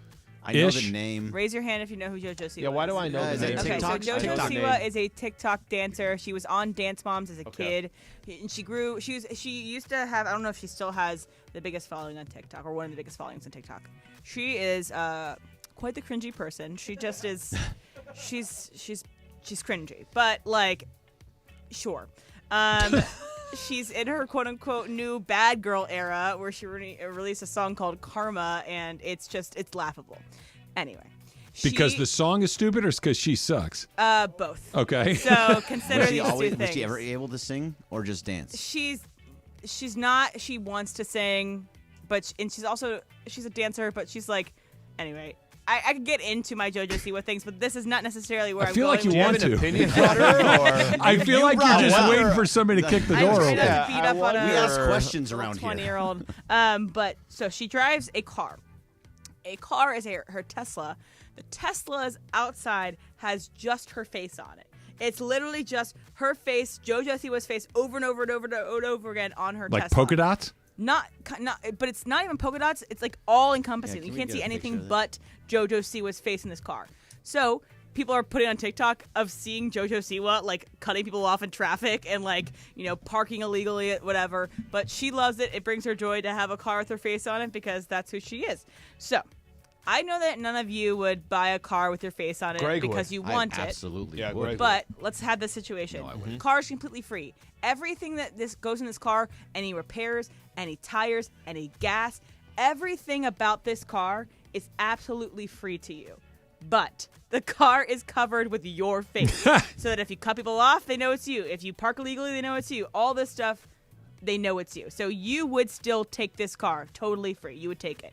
Travis, fact or cap? Fact. If it's free, it's for me, and I'll take 3. Yep. Right? I mean, it's not super complicated. I like free stuff. And a car, forget about it. Look, that's the thing. Like, you see that ugly color on the road. Somebody's driving, I don't know, like bright orange car. Why would anybody buy it? Because that car was a lot cheaper than the other one on the lot. That's why free, it's for me, and I'll take 3. They know if you're driving poorly. They know if you're doing these honestly, things. Well, that part he's okay with because I don't speed. Yeah. I don't park illegally. I don't cut people 57 off. on the freeway. You know, we were driving home from Palm Springs yesterday. Traffic's wide open, right? Full speed ahead. Susan goes, "Why are you driving this slow?" 65. And I looked down. I was going 67. My goodness. Jeez. You're just enjoying the ride. I'm just having a nice day. Here's the best part: 67. Your face was back. You're 10 like, and oh 2. god, I got to slow down. I got to slow down a little bit. You are 10 and 2. Oh I am. wow, you're a 10 Dear and 2. That Silverado's got some kick to it. I will It take. does. I It will was take high that country, you know? over the idiots driving like idiots. So, Berg, what do you think? Would you take this free car, but it would have your face all over it? Fact. I absolutely hate my car. It's gigantic. It's too big. It's a Prius, and I just hate it very, very much. But it's paid off, so I'd never want to get rid of it until it just fully falls apart. So yes, I'm gonna take any chance that I have to not pay anything into a car, insurance, gas, everything else that you're talking about. Absolutely. Al? Cap. Yeah, that's not. I can't do that. I could tell. Yeah, I can't do that. Hey, look, to it's have Alan my Sliwa. face all over a car. What if it was Robert Sala's face? Robert Sala's face. Then I'm in. As long as it's not my face. As long as it's not my face. It's just, it's an interesting thing. I think you said it too. So if it was Trev. Carrot Top on face, No. all over the face. I don't want anybody's face on. I don't want anybody's face. I'm not using that. How about bronze? I don't. Oh, wait, Nick wait. Van Exel. Adrian Wojnarowski. Is he? Shams. I'm gonna get arrested. A mixture of the two, Shams and Woj. I'm gonna end up getting arrested because I'm gonna KTLA have these being like, random we're people following on the there. hot pursuit. Eldon Campbell. Woj. Yeah, I got Cap. No. Jorge, what do you think? Absolutely, yeah. I'm with Travis. It's a free car. Like I can. Cars are expensive, man. Yeah.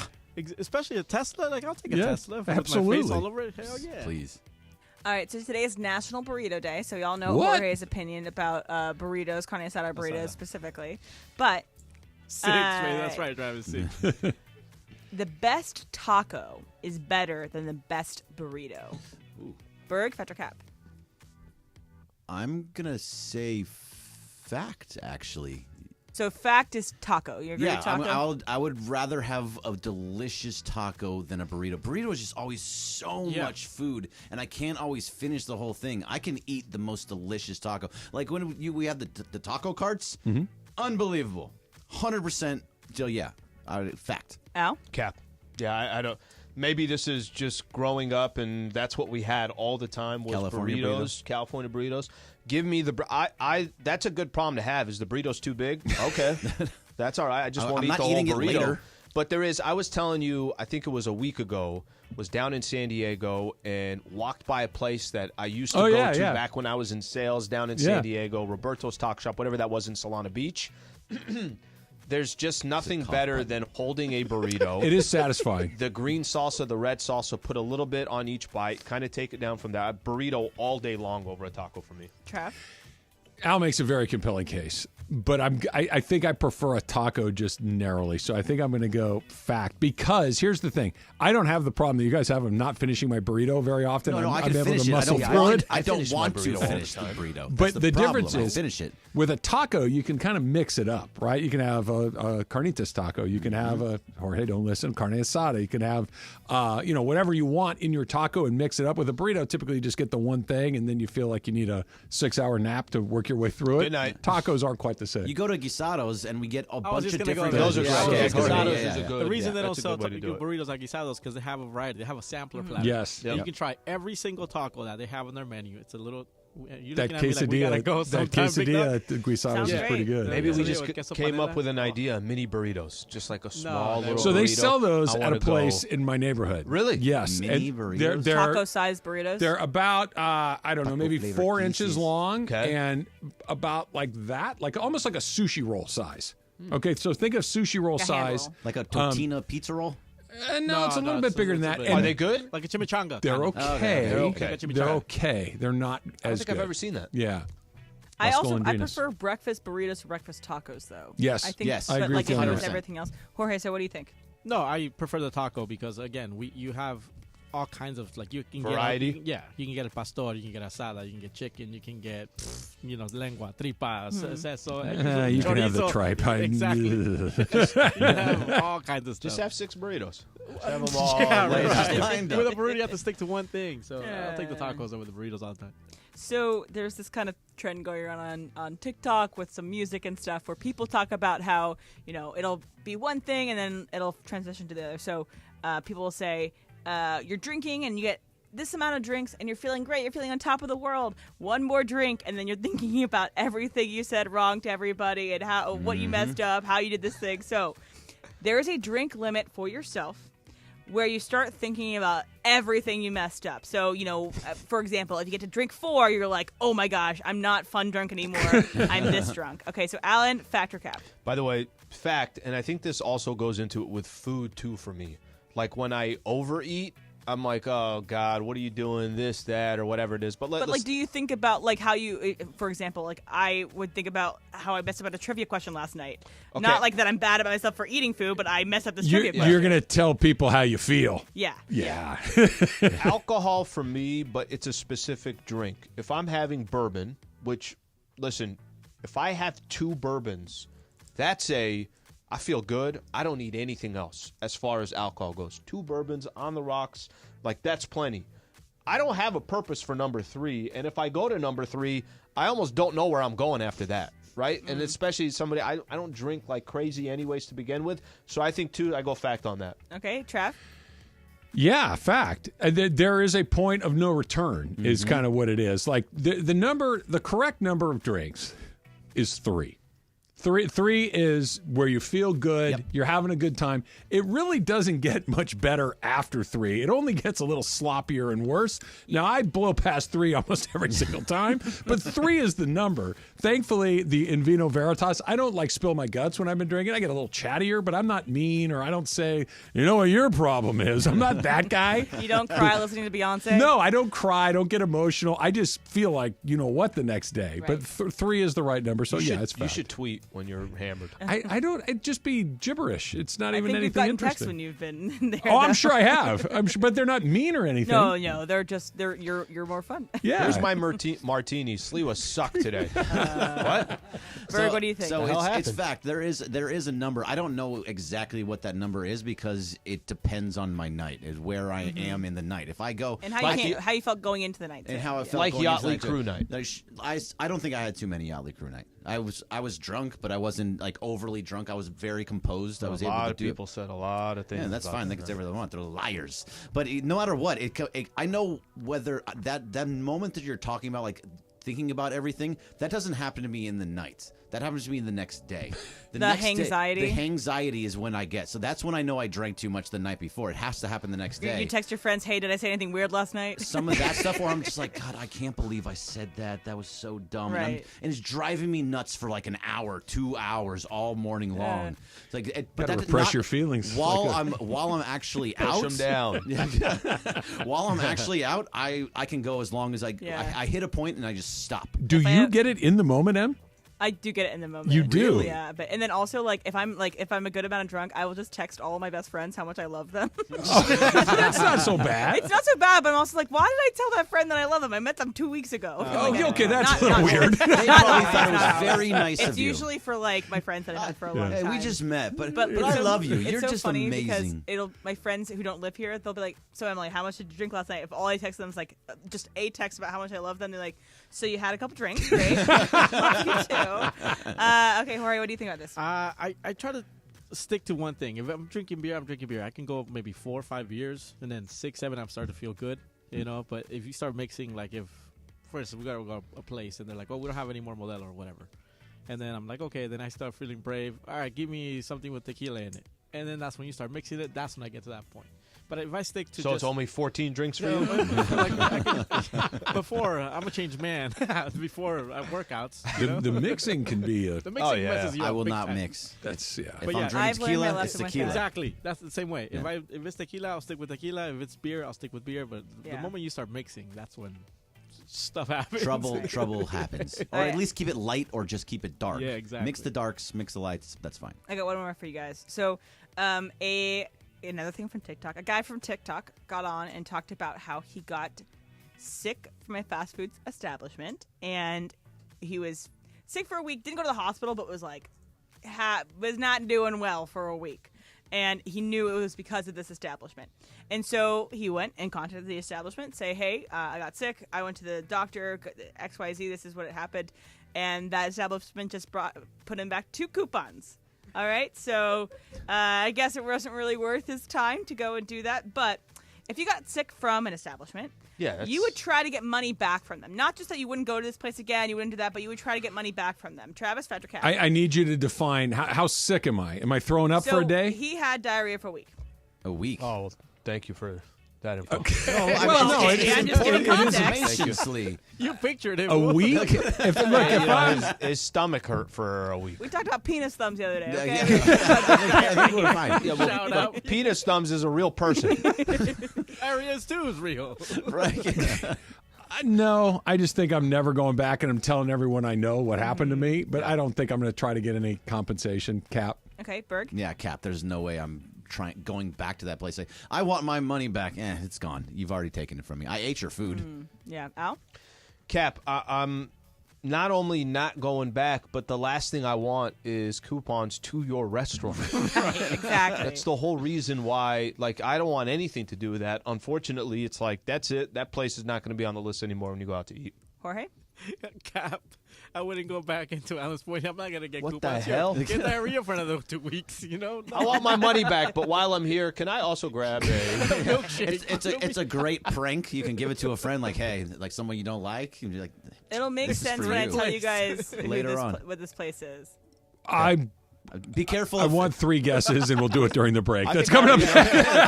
Let's be aware of what we got going on here. Speaking of too many drinks, I think I nearly got roofied on Friday night. That's coming up next. It's Travis and Sliwa, 710 ESPN. Being convicted of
Sliwa on 710 ESPN.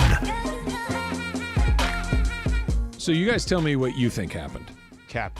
I went out on Friday night, a week ago Friday, and we went and saw a comedian. Had a great time. Went with my friend Brian and his sister and her husband.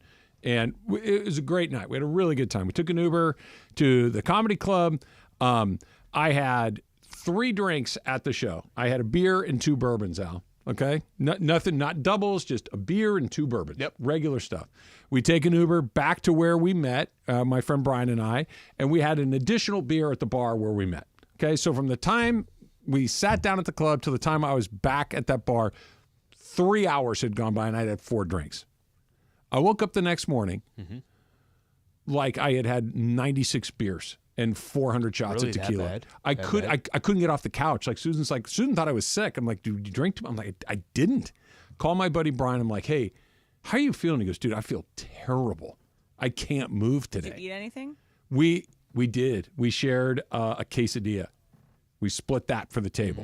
Okay. Cheese Okay. quesadilla? But yeah, but again, I nothing. just didn't know if that maybe. It wasn't like. It's a good question.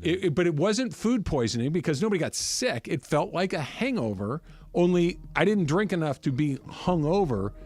Did I get roofied at the comedy club? Did you guys go back for coupons? No, I'm joking. He was banged up too. And That we stuff does both happen. were. It's really scary because it's just kind of indiscriminate. It can happen to anybody. They just randomly are doing stuff like this? I don't think you did. No, I think you did. What was it? But if it was just me, then maybe my tolerance, I haven't been drinking a lot. But it was both of us. Had you walked a long way that day, or No. had he? No. It is weird that it's both of you guys. And again, like if Same you guys place. both didn't drink a lot, Same didn't place. pregame the Have same you done drink your- before? Zero pregame. Same kind of drinks? Same exact things. Yeah. Have you done your taxes yet? I have. What does that have? Where does that fall He's into just the asking more equation? questions. Just asking questions. You just want some background? Yeah. I did. What I up, think you Letty? did. I think you definitely did. Did Susan go with you? No. No, she was not there. And did it was Brian's sister, right? Brian's sister. So she's fine. She's fine, Oh, and the her husband's sombrero's fine. still in the garage. That's interesting. Yeah. Yeah, I mean, I don't know. That's what weird. you said is probably the most plausible explanation, I guess, from this. So or does just you that guys mean are that I'm hungover. the What were you ultimate supposed prize? to Oh my god. Fatigue, dizzy. What else? Just hungover. I wasn't fatigued. I was fatigued. I was a little bit nauseous, but just to the point where I couldn't get off the couch all day long. Woke up Sunday morning, felt like $1 million. You definitely did. Trying And to by the see. way- I'm I trying think to you did. search if you are a target. This is though some like a serious problem in some places in Los Angeles where you do have to look out for your friends. Your friends might at one point in time they might not just be drunk because they're irresponsible. They might not be this because they could have something like happen to you where they are It was weird. drugged weirdly. So again, look out for your friends if you're going out and stuff, but that is very crazy. Great show. Had a great time. Was there any Well, that- smoking in the There were club people at all? smoking in No, the well, club, Like, yeah. like I was gonna say, joints, not like cigarettes. No. If joints. there's no explanation, like I mixed, I had I too much of this, I never have that, then that's weird. And that your buddy had it Head too. on a swivel, Al. That's why I don't like to walk alone. Yeah. You never Well, know. and also cover That's your why drinks. I keep both of my drinks right here. Oh, that's right. It's Thursday. I'm so mad. What's happening? Why? People What keep going. happened? People, what are you doing this week? I'm like, the week just started. What are you talking about? I just got here. It's like, oh yeah, it's Thursday. Our snake draft's coming up. Action movie straight ahead. It's Travis and Sliwa, 710 ESPN.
right, it is Thursday. That means that we do our snake draft at 12. And today we are doing one on action movies. When are we doing our NFL picks? Mock draft in 3.0. November. In November. So we're doing action movies because the new action movie, Monkey Man with Dev Patel, comes out today. I'm gonna go see it today. I'm really excited, and it's got a lot of hype. And so I thought it might be apropos to do action movies. All right, so the order is Jorge, Travis, Emily, Allen. We're each picking 12 total, because all that can fit in the graphic, right, Parker? Fantastic. And also, I will count the entirety of a franchise. Okay. So, for example, if it's Godfather, I know it's not going to be one pick Right. likely. You get them all. You get all Godfather. Right. Okay, so that's how it's going to go. So, Jorge, you're up first. Okay, so just to piss somebody off, I'm going to go with The Rock, Sean Connery. All right, let's go. and Nicolas Cage, The Rock. Poor from the Al. 90s, Look at the man. look The on his Rock face. is such a Number great- one Like he off just the kicked his board. dog. The Yeah, Rock. we all knew Yay. The Rock was your first pick. Jorge just usurped you.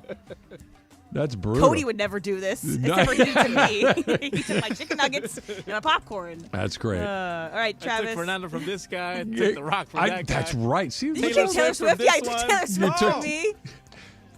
Still won that this draft. should You know bar what's- him from the top pick. You know He what's should have to very pick weird? four. I literally have nothing to say. I'm just so disappointed We're right fighting now. for you. Dr. Stanley Goodspeed. I'm so disappointed right now. She sent me a text yesterday. The Rock is playing, you said, at a At theater. Vidiots. It's in Eagle Rock. It's a great theater. Won't run, but How yeah. random is that? Well, you should go. I know. It's really When? cool. I know. When? No, don't win. Yeah, you can't go. You don't care that it's playing. What? I was going to pay for you guys, but all right, fine. We'll go. We'll go. You can't come out. All right, Travis, your pick. I'll take Terminator. The Arnold Schwarzenegger classics, and then the follow-up one that was pretty good, and then all the other ones that came after it that really weren't. But the first two were pretty badass and spawned all the great lines. I'll be back. Are you Sakana? Like all of these things. So give me Terminator. Okay, good pick. Good pick. Okay, I am going to pick a classic. I loved it. I grew up watching it.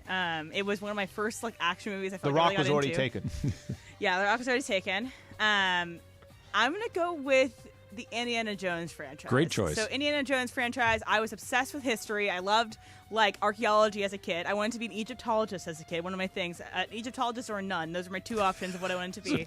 Rather Didn't do either. diametrically opposed. Right, exactly. Well, okay, nuns could be Egyptologists. So I guess they could. But either way, I'm gonna go Indiana Jones, and I'll take at least the good ones, the Steven Spielberg ones. We'll take. But okay, Alan, you got two. I wasn't prepared for this. I thought I already had my list. Now I gotta redo everything. Listen, The you Rock, could take The Rock 2.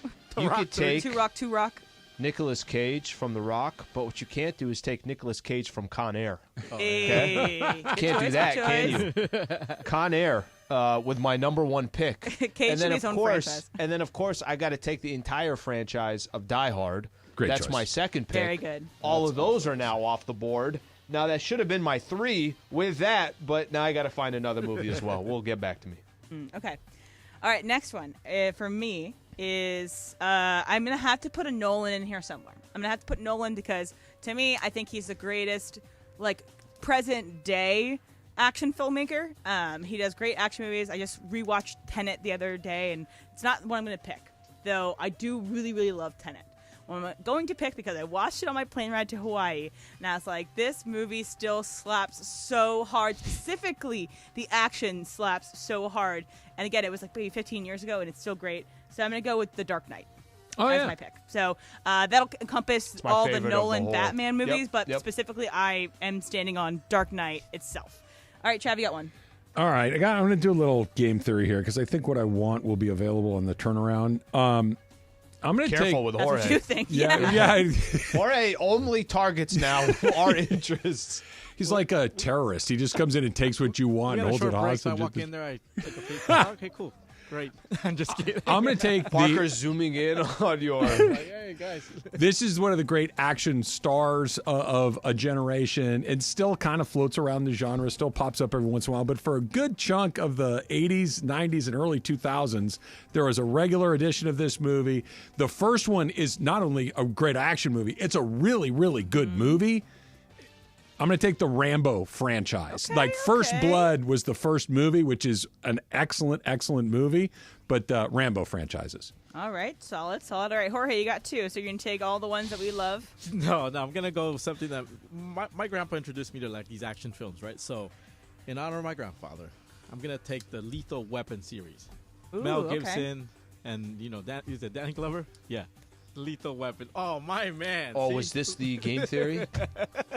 You know what sucks is I was going to wrap that around in mine, too.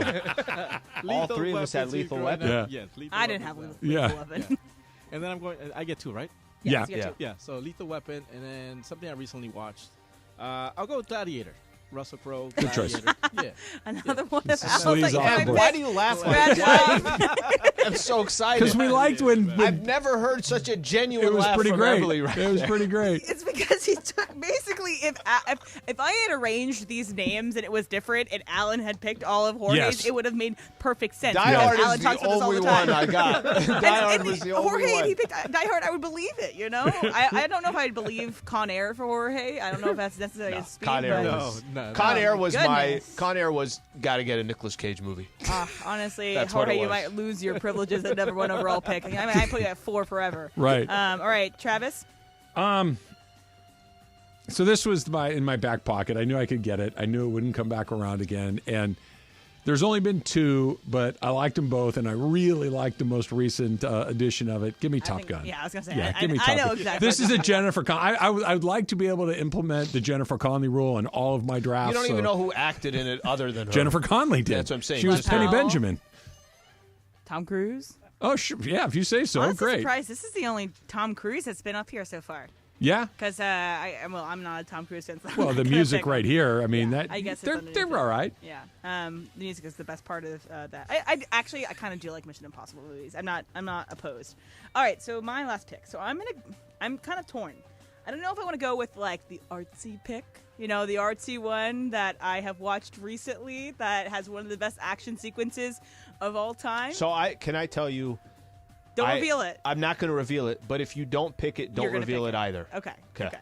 So I'm gonna pick it. I'm just kidding. I don't think I'm gonna pick You it, could. but it's a great choice for you because I do think it's one of the best action movies of all time. But you can talk about it later. I'm gonna go with one of these movies. I just walked out of it recently, and I saw it last year, and I just pumped my fist. I was like, this movie freaking rocks. And it's also, I love it because it's so self-referential.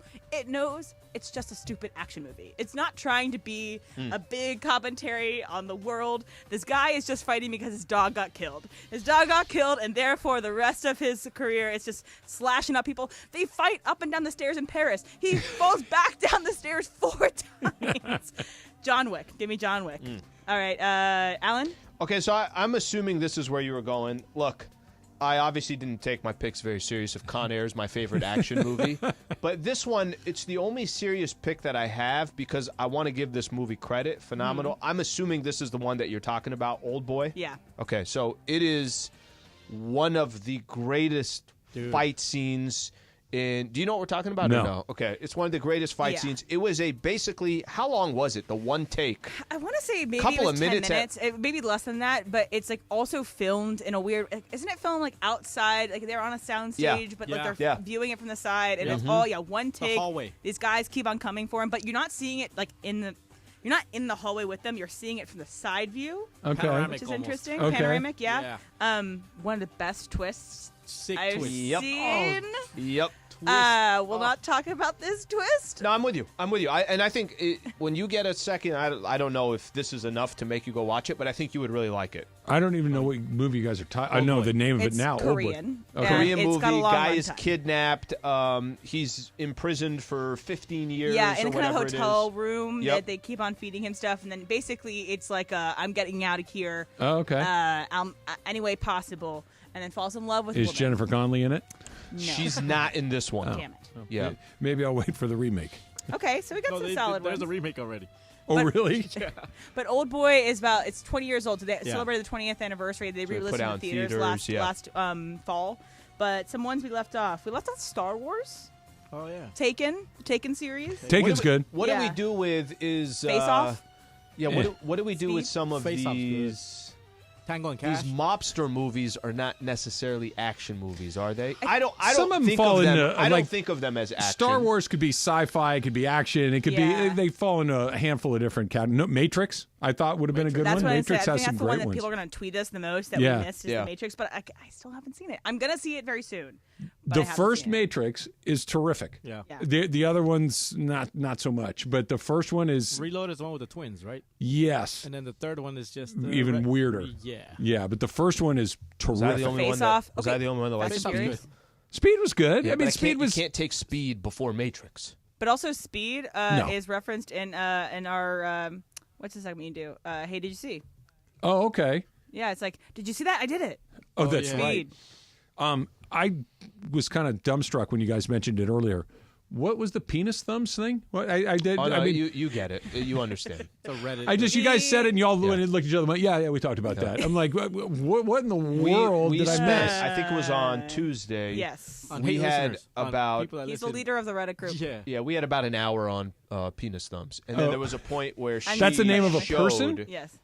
That's Okay. where she showed like, yeah, penis thumbs. But like, imagine it's not Yeah. thumbs. Come on, man. penis but- thumbs is on Reddit. Yes. And It's his username or It's her his Oh, username, okay. and No, it's no. what Chris references all the time. there. Oh, The Reddit page. Yeah. okay. Now I'm glad I asked. The Now leader I'm of the, fully uh, up to the speed. leader of But the Reddit Did page. you write like just as a reminder? Hey, let me bring this up, and It's you on the wrote list. penis You thumbs know my- on your notes? I got my pad. I like to keep my fleeting thoughts. I like to jot them down in case I need to go back. And that's one of those things. Penis like thumbs was on there. if I got abducted and they were going through my stuff and they looked at my notes, they're like, why does it say penis thumbs in the middle of this? We What thought does we that knew him, mean? but he really threw us off here. It could be a whole Penis bunch of thumbs. different things. I want to talk a little bit about the Rams, Lee, coming up. I thought that Kevin Demoff said something that was super interesting about what he expects coming up for this season, why he expects what's coming up for the season. The Rams they're in a weird spot. For the first time in 10 years, they don't have their best player. Mm-hmm. That their best player decided to walk away, and now they have to kind of re-engineer pieces this entire together, yep. thing. And I wonder if you don't do a complete 180 on it. We'll do that next. It's coming up. It's Travis and Sliwa, 710 ESPN. Visit angels.com/ticket plans or call 888-796-HALO to buy the ticket.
It's a great question. Travis and Sliwa. On 710 ESPN. Can I tell you about a nerd moment I had watching the Dodger game last night? What do you got? Just a stupid baseball-y thing that I love. Shohei Ohtani is going to hit whatever he's going to hit. He's going to hit 30, 40, 50 home runs, something like that, right? Not more than Rojas. I'll tell you that right now. Not so far. He's going to pitch again and be really good at it when he comes around again. But the way that dude runs is so stupid. First of all, have you ever been near him, like stood near him? No. He's so much bigger than you think. He's 6'5", okay? And he's got to be at least 220 pounds. Like and he's solid. He's just a big guy. He had a moment last night where he kind of rolled over on a ball, chopped it into the ground. It kind of bounced over the pitcher's head to first base, and he just outran the pitcher to first base. And it wasn't close. He beat him by like 2 full steps. Yeah. And keep in mind, the pitcher's usually 30 those feet are closer. Bang bangs. That was like bang. So we had my freshman and sophomore year at UCSB. We had an All-American, a teammate of mine was an All-American, a guy named Gerald Roundtree. He led the nation in stolen bases all 4 years he was at Santa Barbara. Wow. He could fly. For All-American. I mean, he's a great player. I could beat him to first base. Okay, if I did it correctly, I could beat him to first base. That's how much of an advantage you have being that close to first base. Sure. Shohei just outran this guy. Just flat out outran him. I don't know if it was the next pitch. It wasn't because Freddie had to go. Will Smith comes up. Ohtani's still at first base. Smith doubles into the left field corner. Okay? Ohtani scores from first on a double into left field from first base as a 50 home run caliber bat. Guys that hit 50 home run look like Aaron Judge. They look like guys big. Juan Soto. Dude, are you kidding guys me? That you're not rounding the bases like that. He created a run basically with his legs. He got an infield hit and then came all the way around from first base on a double down the line. And the play was kind of close, but not really. I mean, he was in there pretty comfortably. I love how he tells the ump too. He's like, "No, I'm safe." Yeah, he's safe. It was just one of those. I can't tell you. I liked watching Ohtani was with the Angels. You heard me come in here and gush about him regularly, but watching that guy every single night is just another level. And he finally hit the home run last night. But just watching him get to run like that is so dorky and baseball-y. But I loved every single second of it. You get a more appreciation because you get to see it every single night. And listen, you still had the access to obviously see it when he was an Angel, but the position and the situation that he's going to be in this year where he's going to have more opportunities when he's at first and nothing else is going on, that someone hits one in the gap and all of a sudden it's a close play. Like he's going to have more chances and opportunities and protection, everything that you could think of, he's going to now have with the Dodgers. So that's got to do something for the rest of the team, right? Like saying, if that guy's hustling and absolutely, you're right, busting his butt. Like when you see him hit one like that, when you see him hit one into the the second portion of the pavilion, it's like, okay, I can't do that. I can't hit one 500 feet, but I can run the bases. From first to third. Yeah, and it was extraordinary. Is it crazy, or did he look like he had genuine relief on his face when he finally got that home run last night? Not just like excitement and I did it, but okay, finally. Now I can relax a little bit. I was just going to say, I think there's some truth to it, too. I think he did. I think there's, since he's been a Dodger, obviously all the attention on him, which is kind of crazy, but it's, in a weird way, it's like Mookie for a quick second before he's, doing what he's doing. It's like, yeah, he's not the front page. Freddie Freeman's not the front page. Clayton Kershaw's not the front page. Dave Roberts is not the front page. Yamamoto is not the front page. It's Shohei Ohtani. Shohei Ohtani that's the name. That's the one everybody around Major League Baseball is being talked about. And then you have a story that's going on that, yes, it's quieted down right now, but it will come back up a little bit later. I think the way you said it, and you said a lot of people described this yesterday on the broadcast of relief, I think there has to be a little bit of relief. I think so many times we could see these athletes and they look just invincible. Especially him, who's so stoic. That nothing affects them at all. And you could think of all the greatest players that are out there. It's like, no, there's a time where they are human. But what's crazy to me is guys with that type of caliber, like Ohtani, Messi, LeBron, the relief is over for today. Yeah. The pressure's back on tomorrow. How many more can you do? How many are you going to get at the end of the year? The pressure's on at all times. But doesn't it seem like when you get the one, that kind of releases floodgates whatever it is? We've talked about this with the Dodgers in the playoffs, and they've yet to do it. But didn't it feel like over these last couple of years, if they could just get a little momentum, that could build into something, and they never got it? Well, that's what we kept waiting at 2 years ago with the Padres, right? When you were waiting. They came up with, what was it? I think it was Freddie was up, and they were second and third. It's like, you get a hit here, they're going to take the lead, and they're going to take off from here. Last year against the Diamondbacks, it was just get a lead, and it felt like Arizona, they could never even get a lead. So there was never any, the Diamondbacks never had to deal with pressure. No. It was always on the Dodgers' shoulders. And they left Lance Lynn out there to give up 74 home runs in Game 3, which seemed to make a because you don't want to use your other pitcher because you got to save him for the next game. Never mind that if you lose, there isn't a next game. But Lynn was fresh for if they went Pepio never pitched. Another round. By the way, Glasnow was awesome again last night. They're going to be pretty good. They're going to score a lot of runs. They're going to be fun to watch. And no matter what, Mookie Betts leads the National League in literally everything. That's so crazy. Home runs, batting average, RBIs, runs scored, like just one across the board. What was the story this morning? Shohei hit his first home run of the year. Exactly.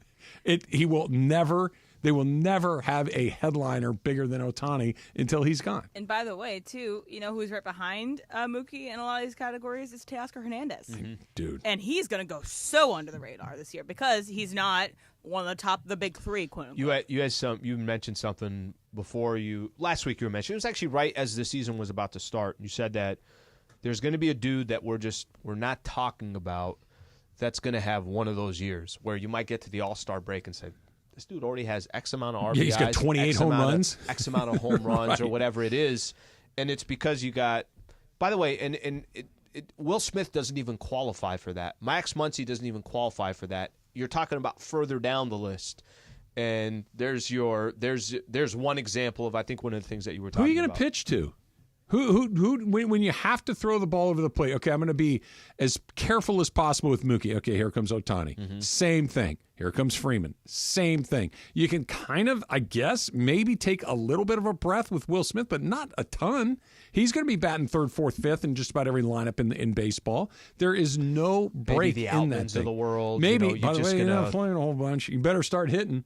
Right? Lux better start hitting because if Rojas can put up any sort of numbers offensively, and I'm not even talking good numbers, just slightly below average offensive numbers, Gavin Lux can have a hard time getting on the field because you put Mookie back at second, everything else slides into place.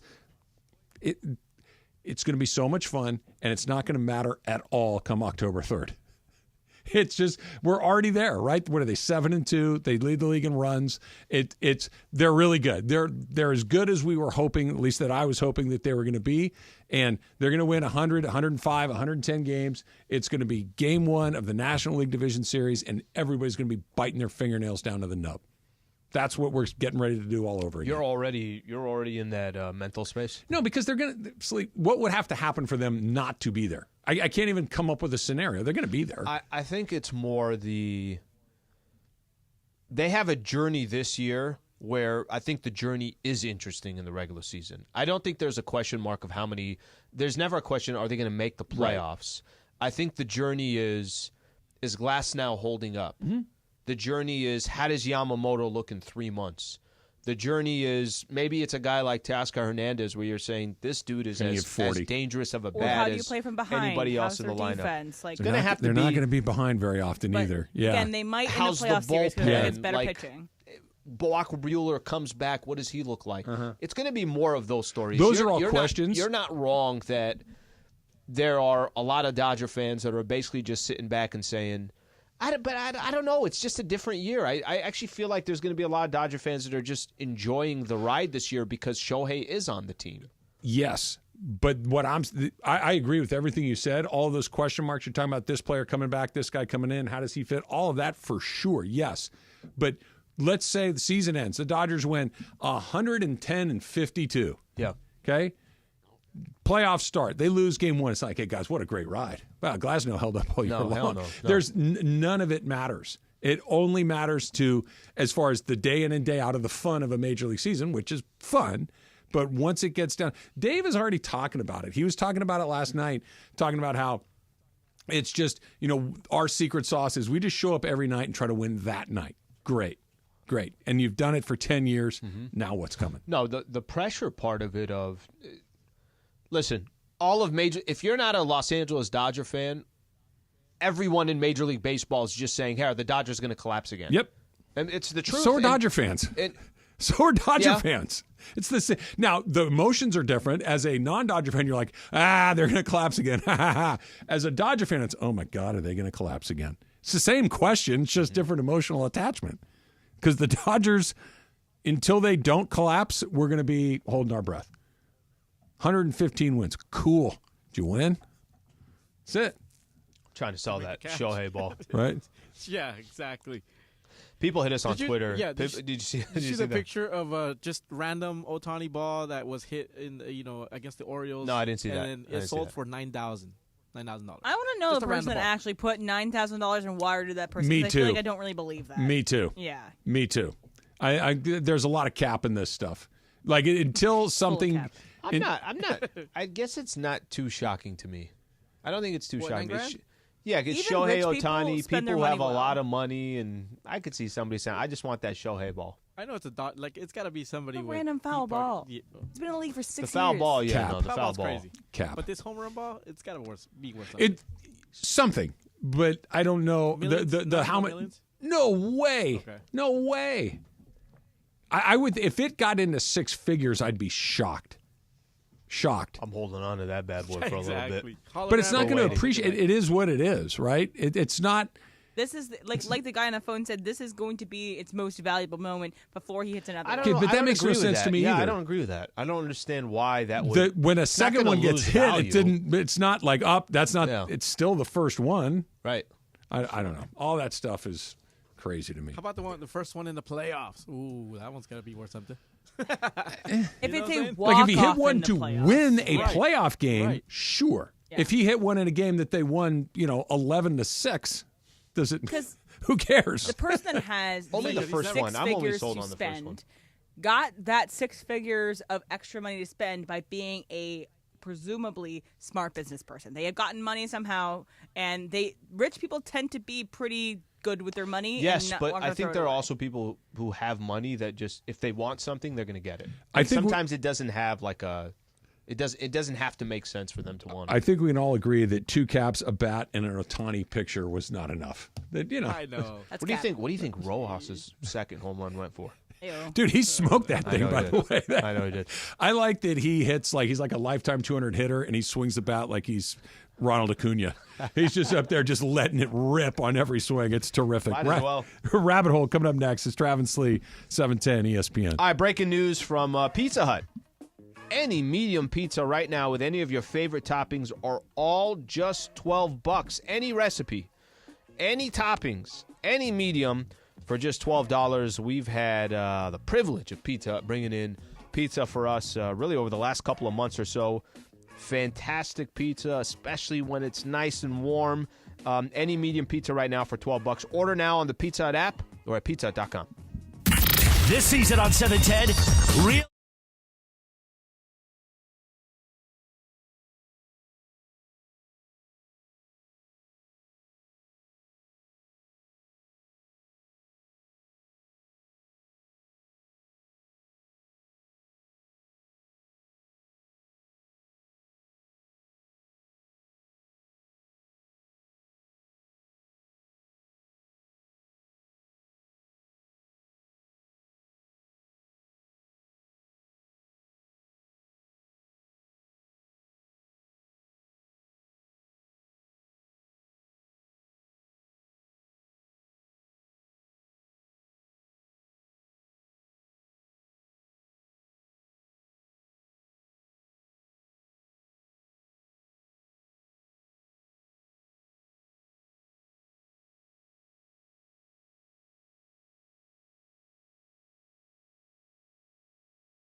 you how deep the rabbit hole goes. There is no earthly way of knowing which direction we are going. Nothing can possibly go wrong. Nothing can go wrong, especially with our... Your anxiety goes up, though. Yeah, exactly. Especially, we featured one of our action movies that we did not That's draft right, in, Matrix. in the Matrix. All right, so Rabbit Hole is kind of go down whatever random internet story and the internet videos that we've been just kind of obsessed with over the past couple days. So, Al, why don't you start us off? All right, so yesterday I got caught in this, so I haven't listened to like a full podcast from beginning to end. Sometimes I'll just get clips on YouTube, whatever it is. Yesterday, popular YouTuber, his name is Patrick Bet David, gets a lot of top-notch guests on. So randomly, this came up in my feed. He interviewed the real Donnie Brasco. Oh, okay. So what the movie was with Johnny Depp and Al Pacino, we've talked about that movie before. And he sat down with him. It's like an hour and a half. Oh, that was an aggressive one. That was. It's like an hour and a half of. Who's the real Donnie Brasco? What's his name? His name is Joe Pistone. Okay. Joe Pistone. Sonny Sasko. What's that? It's making a joke. Okay. His name's Joe Clearly Pistone. it wasn't very good. So he kind of tells the whole story. Hey, this happened in the movie. Is that real or is that not real? This was completely not real. That's Hollywood. Oh, no. That is exactly how this went down. He was on this case for 6 years. Ugh. 6 years he's playing this character for the FBI, and for 6 years he's trying to infiltrate. What was one of the coolest things in listening to this interview, and now I've started going down like mob of course rabbit holes from there. So one of the coolest things is he was 4 months away from being a made man. Oh, wow. In the mafia. Yeah. Right? Like the highest honor that you can get. Probably need better security in that. They're about to make an FBI guy. Well, so here's what he was saying. He was like, he was kind of begging the FBI, let me be a made man. He's like, let me get deeper. Not even just deeper, but the signal that would show to the mafia is like, we didn't just get in. Look how far we got in, all that stuff. I mean, they ended up, I think, indicting over 200 mafia members over the span of this 6 years. But I don't have to sell you. That's an interesting rabbit hole to go down. I was doing that yesterday. That's interesting. Travis? No, I'm not. No, I said that was not sarcastic at all. And did I like it? God. No, I liked it. I'm sorry. My tone was bad. I'm telling you, it's an interesting one. So I'm gonna watch it. This is a sportsy rabbit hole because I had a few days off, and I'll be honest, I kind of unplugged for the most part, other than watching the Dodgers. Did you catch Thunder Knicks on Sunday? I missed it. If there anything good happened, you need to let me know. And so until I sat down and started getting caught up a little bit this morning, I did not know that Anthony Rendon has not had a base hit all season long. As leadoff. Anthony Rendon is 0 for 19 on the season. In 5 games, he has not recorded a single hit. He has scored once. He has walked once. He's struck out 5 times. Right, Parker? Yeah, Parker is the resident Angel fan. So it got me thinking, hey, what did Rendon say? Because remember, the Dodgers really wanted him. The Dodgers were very much on the Anthony Rendon. After when he was leaving the Nationals. After the Nats, and he didn't go. And I'm thinking, like, it's something about, there's some weird quote about the Hollywood lifestyle. Yeah. So I found it. I went down the rabbit hole, and I found it. Here it is. This was the quote when he decided not to go to L.A. and ultimately wound up with the Angels. In terms of just the way that we've heard about how the organization is, whether it's the Hollywood lifestyle or whatnot, it just didn't seem like it would be a fit for us as a family, he said at the time. Nothing against them as an organization, but in the end, it was what we thought was best for our family. When people think about California, they think of the straight Hollywood, that glamour lifestyle, whole bunch of flashes and so much paparazzi, but everyone just said it's the complete opposite in Orange County. Bro, let me help you here. I've lived here my entire life. If you want flashes and paparazzi and glamour, it's here for you. If you want to fly under the radar, you can do that too. Dude, you're Anthony Rendon. You're not that big of a deal. LeBron James is here, right? Clayton Kershaw is here. No one's going to be paying attention to you. And that the Angels were at the time we thought benefactor, but it turns out the victim of this Hollywood lifestyle thing. is crazy because he was terrific, not just good, terrific. Yeah, he was really good. And that's a big part of it. He's been hurt. He's the most expensive player on a team that has Mike Trout on it, and he has open contempt for his fans, his teammates, and his employer. That's awesome. And he wants to, remember, it's his quote that he wanted to shorten the season. He's like, right, that's what I'm saying. We're playing too much baseball. Naked contempt for the sport that pays him $40 million a year. But I don't have a problem with him saying, I'm going to pick the Angels. I mean, he clearly, baseball wasn't the top priority anyways. I'm going to go get paid, and nobody's going to really say that much to me. If Mike Trout played for the Dodgers, it is different. Shohei Ohtani chose the Dodgers because of that. But Shohei seeks it out. I think we're starting to see he does like being the center of attention. Yeah. He does want to show up at a Laker game, at a Rams game, or whatever it is. If Mike Trout just wanted to go to and from work every day like he does in Orange County and do it here, he would not be this Ohtani level thing. It would be something entirely different. Yeah. But the Rendon of it all, if you sign with L.A., people are going to be shooting heroin needles into your arm walking down the street and taking your picture because you're Paris Hilton. It's like, dude, it's not how it works here. This is a bunch of bedroom communities smashed together. It's idiotic. And I think we know the thinly veiled reasoning. Of course it is. He's doing Orange County. The Hollywood lifestyle. And not Los Angeles. Wouldn't you love somebody to go, what do you mean by that? Yeah. Like that What follow-up. exactly? Explain that. I don't know what you mean. What does that mean? Yeah, it's like Beyonce being like, oh, so what exactly is country if I'm not allowed to be country? Because it seems a lot like me, okay?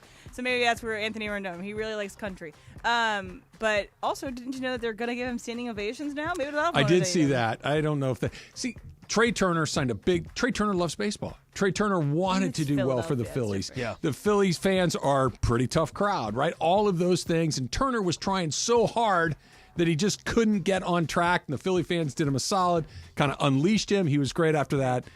Good luck, Rendon. All right. So, Jorge, what's your rabbit hole? Okay, so what was it? This weekend I was at Disneyland, right? So like you're standing in line for some of these rides, and then there's teenagers, people of all ages. So there's a couple of kids in front of me talking about Mr. Beast this, Mr. Beast that, wearing the shirts, this and this. So it got me thinking, what the hell does Mr. Beast actually do, right? Everything. Right. So then one of the first videos I popped, I looked up. It was a guy who spent 40-something days in a grocery store because Mr. Beast bought a grocery store. Yep. So he tells this guy, I'm going to pay you $10,000 per day. See how long you can go, and for every day you're there, we're going to pay you $10,000. This guy starts, I can do this for 100 days or whatever. He starts missing his family. He starts going just... He has to stay in the store. Right. Yeah. Okay. He can't leave. There's a red line around the store. He can't leave. And this is like in North Carolina because that's where Mr. Beast is. Okay. Right. So then this guy makes it for, spoiler alert, if you wanted to watch it, he spends 45 days or 42 days in his grocery store. But every day he's got to... It's $420,000. Right. So he's got to sell $10,000 worth of stuff every day so they can donate it. So that's what he does. He bought this grocery store full of groceries, and he donates all the groceries to like food banks or whatever.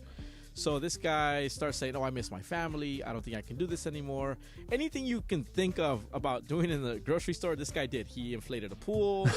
He made a bed out of toilet paper. Like he just does. I'm already looking for this. Right. So it's 20 minutes long. So okay, I finished watching that one. And then, Did you watch the one where all the ages Yes, were... that's where I was going to next. So you explain that one. So then he has this big old warehouse, and he gets one person of every age from 1 to 100. Yeah. And then... They're in like little cubicles. Right. Okay. It's like glass cubicles. They have a bed. Yeah. They have, they can go to the Essentials. bathroom. Yeah, water, this and this. And then he's going to pay you $500,000 if you're the last man standing, essentially. And it's just how long you can last. Yeah, but you can walk out whenever you want. But you have no phone. You have no anything to occupy yourself. You could talk to people around you. Right. You just can't. No books? Do you know Mr. Beast, right? I do now. Yeah. Okay. So you didn't know before? No. Okay. So he's then basically He's the Willy largest Wonka. He's Willy Wonka. YouTube, by far, not even close, And But he anyway, does stop these there. things like this, to like experiments and stuff like this. expand. Yeah. He wanted to find out what is the quote unquote best age, like the most the most endurance. What age was the most endurance? I can't remember who won though. Who I won? think it's a 40-year-old. Yeah, like 40-year-old. 42, something like that. 40. But then he does challenges in between all of this, right? So the last challenge is he takes 2 suitcases and gets the 74-year-old that made it, and then the 40-year-old that made it. And then he has them pick, like they flip a coin, pick left or right, and the guy says, I'll take the left one. He peeks and looks at the money and then closes it. And then he's trying to convince the woman to make the pick for his suitcase. Right. Basically like Price is Right, the showcase, the whole thing. Yeah. The woman does not believe him. The woman says, no, I think you're lying. I think I have the money. The guy was telling the truth the whole time. 40-year-old ends up winning the $500,000 after like 9 days in this warehouse with nothing but cubicles and challenges one after the other. It was crazy. That was like a 30-minute video. So That's I'm yeah. nuts. Well, I fast forwarded to the end to see who won. Honestly, I was like, I wanted to know which age is the stuff best. like that. But I mean, I have it in the background as I'm cooking. You know? 'Cause Yeah, That's what awesome. So he is like Willy Wonka. He'll do all Right. these like things that Yeah. goes to charity. He does make a lot of money off of it, but he tends to try to like give it back. make people feel better. He has some stuff that's like not so. So he's great the about him. Anthony Rendon opposite. Kind of. Instead of taking your money for doing nothing good, he does good things and There's gives the some money not so away. great things about Mr. Beast too. if He's you wanna Google basically around. mastered YouTube. Yeah. Mastered how to keep you on there. Mastered how to subscribe.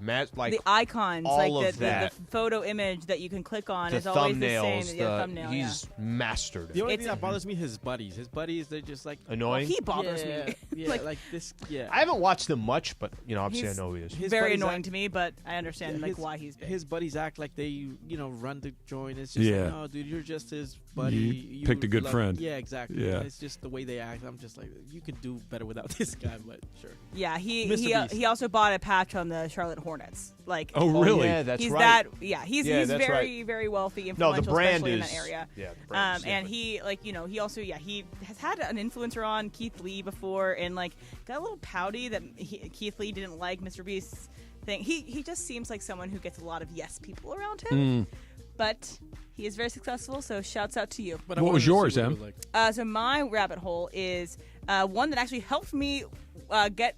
We didn't win trivia, but we did very well last night. We got second place, unfortunately. Uncle But, Paulie. no. So I've been really into Graham Norton interview clips. So do you know who Graham Norton is?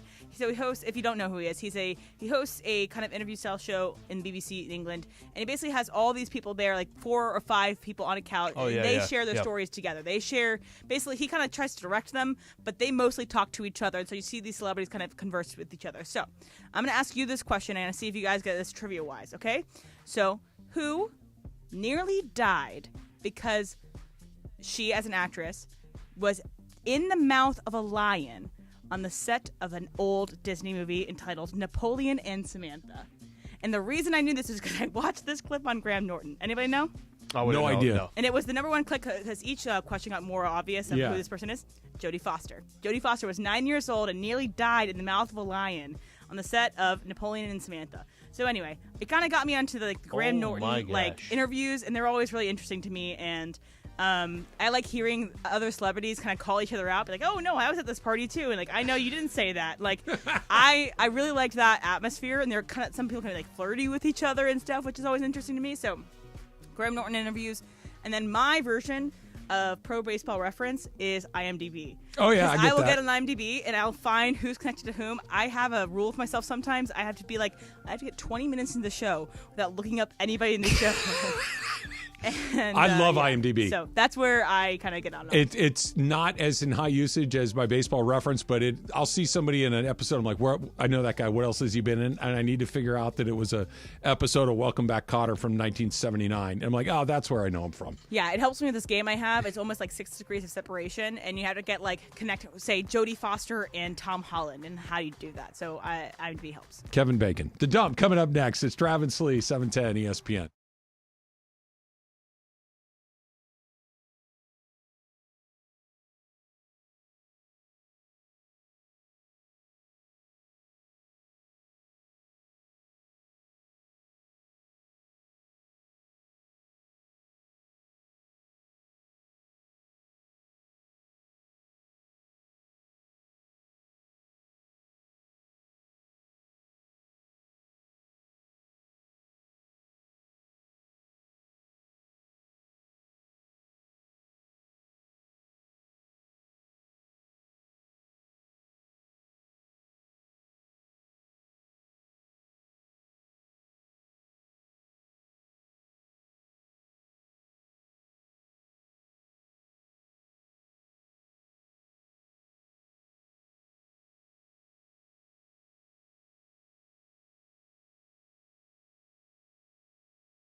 Haven't gotten to today. Yes, it's time for the dump. The days of the Oakland A's are numbered, Al. The A's are going to be moving to Sacramento, so they're going to be making about an hour or so drive east, where they will play next season, the 26th season, the 27th season, and maybe, depending on how their ballpark takes off in Vegas, the 28th season. But this will be their last season in the Oakland Coliseum. The Oakland A's will be in Sacramento for at least 2, maybe 3 seasons. Saw DeMarco yesterday. And, DeMarco originally from the Bay Area. Yeah, originally East Bay. From Oakland. It's the thing I hate most about sports. The thing I hate most is that these owners get to determine when they want to rip. It doesn't matter how much money you made them. It doesn't matter how much you helped their net worth. It doesn't matter how much money you spent at the stadium and the arena and the merchandise and everything else. This is the thing I hate most about sports. But this is ugly in Oakland. I mean, these owners, I can't think of a worse. Can you think of something that has taken, and maybe there's plenty of examples of it, but there still doesn't sound like they're completely approved in Vegas. It's weird. They haven't broke ground or anything like that. This has been going on for a couple of years. Longer than that. They've been in a standoff with the city of Oakland for literal decades. It is about trying to find funding, trying to find a site, trying to find this, that, and the other thing. The A's won't invest. The city won't invest. And they finally got to where we are right now, which is they're drawing 3,500, 5,000 people. It's embarrassing. And it's the not team Major is League. awful, Team and, stinks. And they'll draw better in Sacramento. The ballpark that they're going to play in is a AAA ballpark. It holds about 14,000 when you fill it up, which will seem like the World Series for the A's. They've been playing in front of nobody forever. And if you're Sacramento, wait a minute. We don't have a major league team. The A's are. Who cares about the A's? Who's coming into town? Right. You can come see Shohei when they come through. You Seattle's can go see in town. Pretty much Whatever, the 29 other teams that come through are going to have something that you're going to want to see.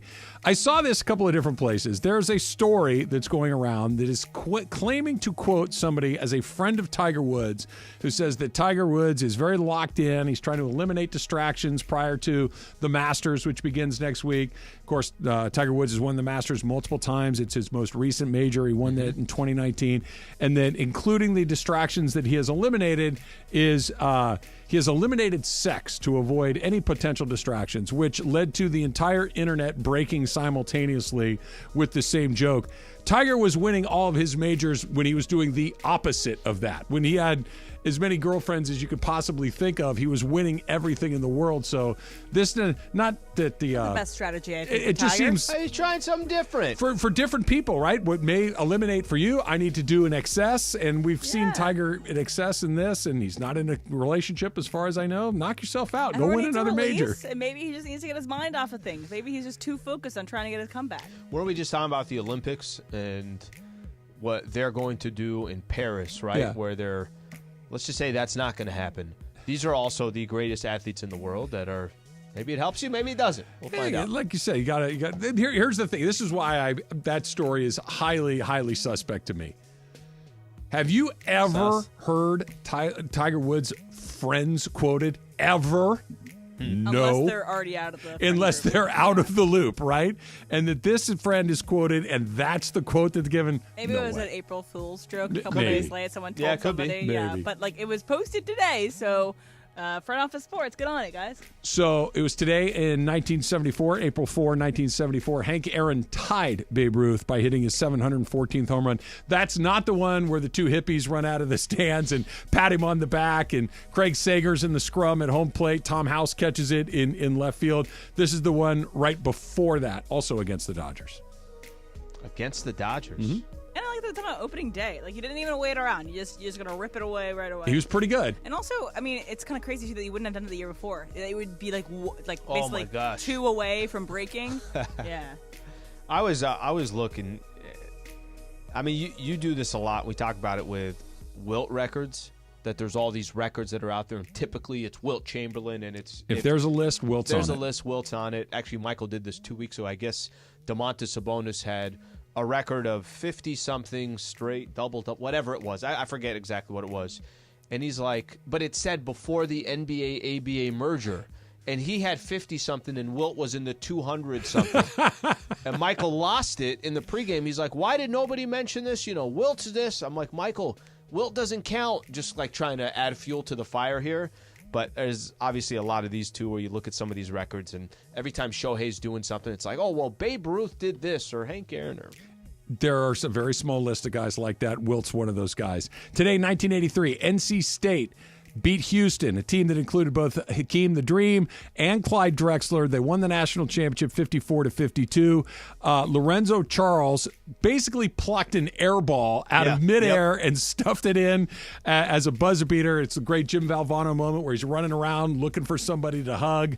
It's the last time NC State was in the Final Four when they won it this time. And of course, they're back this year. On the back of DJ Burns. That guy's awesome, by the way. Love him. Me too. Every time it's around ESPY's time, right? Yeah. And they're showing that clip all the time. Don't give up. Don't ever give up. Don't give up. Exactly. And you look at that, and every time I see it, I'm with you. I'm like, wait a minute, that was an air ball that he just took out of the air and got it in. And who did you just beat? Like the fact that the teams that they two of the or the 25 or 30 greatest players of all time. And very rarely does the quote unquote Cinderella win. Yeah. Almost never does it. They can sometimes get to the Final Four, but almost always the winner is someone who we Trav could booed see that coming. game.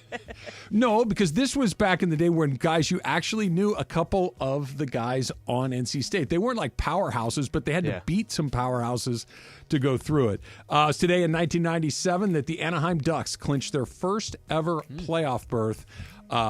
They're not going to get one this year, Slee. The Ducks are still. Where in the are the midst Ducks right now in the world? Where are they in the? They are very rebuilding close process? to the worst team in the league. Okay, that's not bad, right? If you don't want to be in the middle. So last year, the number one pick in the draft, Connor Bedard, is like a generational talent. Ducks pick second. So they missed him by one Where'd he spot. Chicago. Okay. So the Ducks have not had a playoff team in about 5 or 6 years. So it's a little bit of a long, slow build. The Kings are kind of on the precipice. They any day now, Slee. It's going to turn. Hockey's playoffs almost to start as well. By the way, guys, so Brian Cohen just comes in here. He opens the door. Usually go, hey, yo, what's up? Like, whatever. When someone walks in, he opens the door and goes, unprompted, goes, bada bing. You're in one of those moods today. He's a bada bing day. Hey, shouts out. It. I like and it. a couple of these going your way. Finger too. guns. Bada bing. Look, who doesn't like finger guns? Everybody likes some finger guns. When he walks in. UConn is going to be a little jet lagged by the time that they got to where they needed to be in the Final Four in Arizona. The Huskies finally took off from the airport around 1:30 in the morning. UConn's flight was originally scheduled to leave about 6 in the afternoon, but the departure was delayed to about 11:30 because of mechanical issues. Coach Dan Hurley took to social media around 1 a.m. to say that the plane had still not taken off. So you're supposed to leave at 6 o'clock, and you don't leave till nearly 2 a.m.? That's a bad travel day. Okay, a couple things here for UConn. First off, we need some challenges for UConn. Okay? That team, like handicapping, that team right? is too good to begin with. You put That's the weights one. in the jockey's vest. Second, last year when they were in the Final Boeing Four. has their money on the other team. When they were in the Final Four, Robert Kraft gave them his personal, I think it was the Patriots plane that he took. Why not? And third, they played in Boston they basically were in Boston for all the games. All they had to do was take a bus, give them a little bit of headache along the process. NC State, UConn, Alabama. Who's the fourth team I'm missing? Who's the last one? NC State. Purdue. UConn, yeah, Purdue. Zach Edey. Yeah, I pretty know big. that name. Yeah. He's big. Yeah, it's a good pull right there. He's 7'9" or something. Oh yeah, like that. I've He's a very broken big down guy. that team. I know him inside out. Well, we did. We had one of the assistant coaches on. Oh, did you? You and had an assistant. Good. Yeah, we went through the whole box score of their last game as well. I think that's smart. Yeah. You know what we should do? I think that's smart. Super Crosstalk. ESPN AM 710 Los Angeles. KRDC AM 1110 Pasadena, Los Angeles. K256CX 99.1 FM Pasadena, Los Angeles.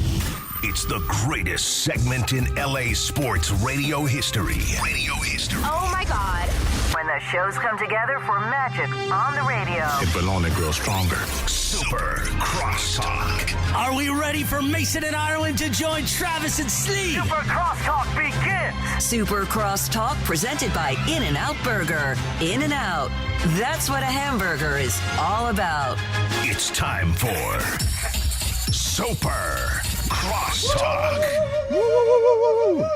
How y'all feeling today? I feel I'm so messed up this week because I feel like the week just started. Well, you had he's gone. You had days off, right? I did. I last show I had done was the one that I did with you on Friday afternoon. Great This is show. my first day back. People are still talking about Are that they? show. Yeah. Oh, What yeah. are they saying? Oh, they're just raving. It's just Rave still- reviews. On Rotten Tomatoes, 86%, which is pretty good. We nailed it. I like that. We I like nailed that. it. Yeah. Slee was just giving me finger guns a second ago. We talked about Ted Lang, Isaac Washington from the Love Boat. we did do that. We got it Yeah. all covered. Well, I got finger guns because I guess apparently BC, Brian Cohen there, walked in and said bada bing or something like that. Something like Did that. he actually walk in and say I bada think- bing? And finger gunned it. And Opened finger the door guns? unprompted, just went Said bada bing. bing. And Bada also he said it bing. kind of quietly, like he was trying to be under the bing. radar. Like he with was- it. Yeah, like he was wasn't sure if he low-key should do bada it. bing? He wasn't sure if he should do it. He said, let me test it out Yeah. there before anything Okay, I'm else. workshopping this. Bada, Bada bing. bing. What do you think, Em? You got to get on stage and work it out a little bit. How are you, Momo? I'm good. How are you guys? I'm fantastic. Yeah, great. I caught up on Curbed. I watched that one. Oh, I nice. I The felt Bruce bad that I Springsteen couldn't one? get Get Monday, caught you know. up. The Bruce I'm Springsteen behind. one was this past Sunday. That was pretty Okay. good. Yeah. Is it That's pretty is it a good Curb season? I'm way behind. I think it is a good Curb Yeah. season. It's not the best Curb season ever, Okay. but it's a good Curb And season. this is it, right? This is it. final. They Supposedly. say goodbye. Yeah, I'm with you, Momo. Supposedly, No, right? I think they're done. Actually, How old's Larry Yeah? David? we had Susie Essman on the podcast. Okay. She pretty much convinced us that this It's is done? it. Yeah, I don't know. We'll see in a couple years. yeah. I mean, it seems very easy to make this show. you and think they so? take long breaks between They seasons. do. I mean, because he never knows if he wants to come back. I know. Now this time he says, "I think this is season 10." I don't know. Over like Something 25 that. years. Over though. 25 years. Yeah. Yeah. I mean, it's such a great show. Some downtime. So you're behind. I am behind. I need to get caught up. I'm 2 or 3, maybe 4 episodes behind. Last one I saw was the Richard Lewis golf course one where he hits the guy. Oh, yeah. That's Okay, how- great one. yeah. This came up yesterday, just randomly on YouTube. It was Howard Stern interviewing Jerry Seinfeld. Oh, yeah? And Seinfeld was talking about how, I guess there was an offer for the last season beyond what they did. Okay. And they were going to, potentially could have got $110 million more than For that. more Seinfeld. For more Seinfeld. Right. And he said it came down to, for him, he said he has a really good feel for the timing of when to let's stop.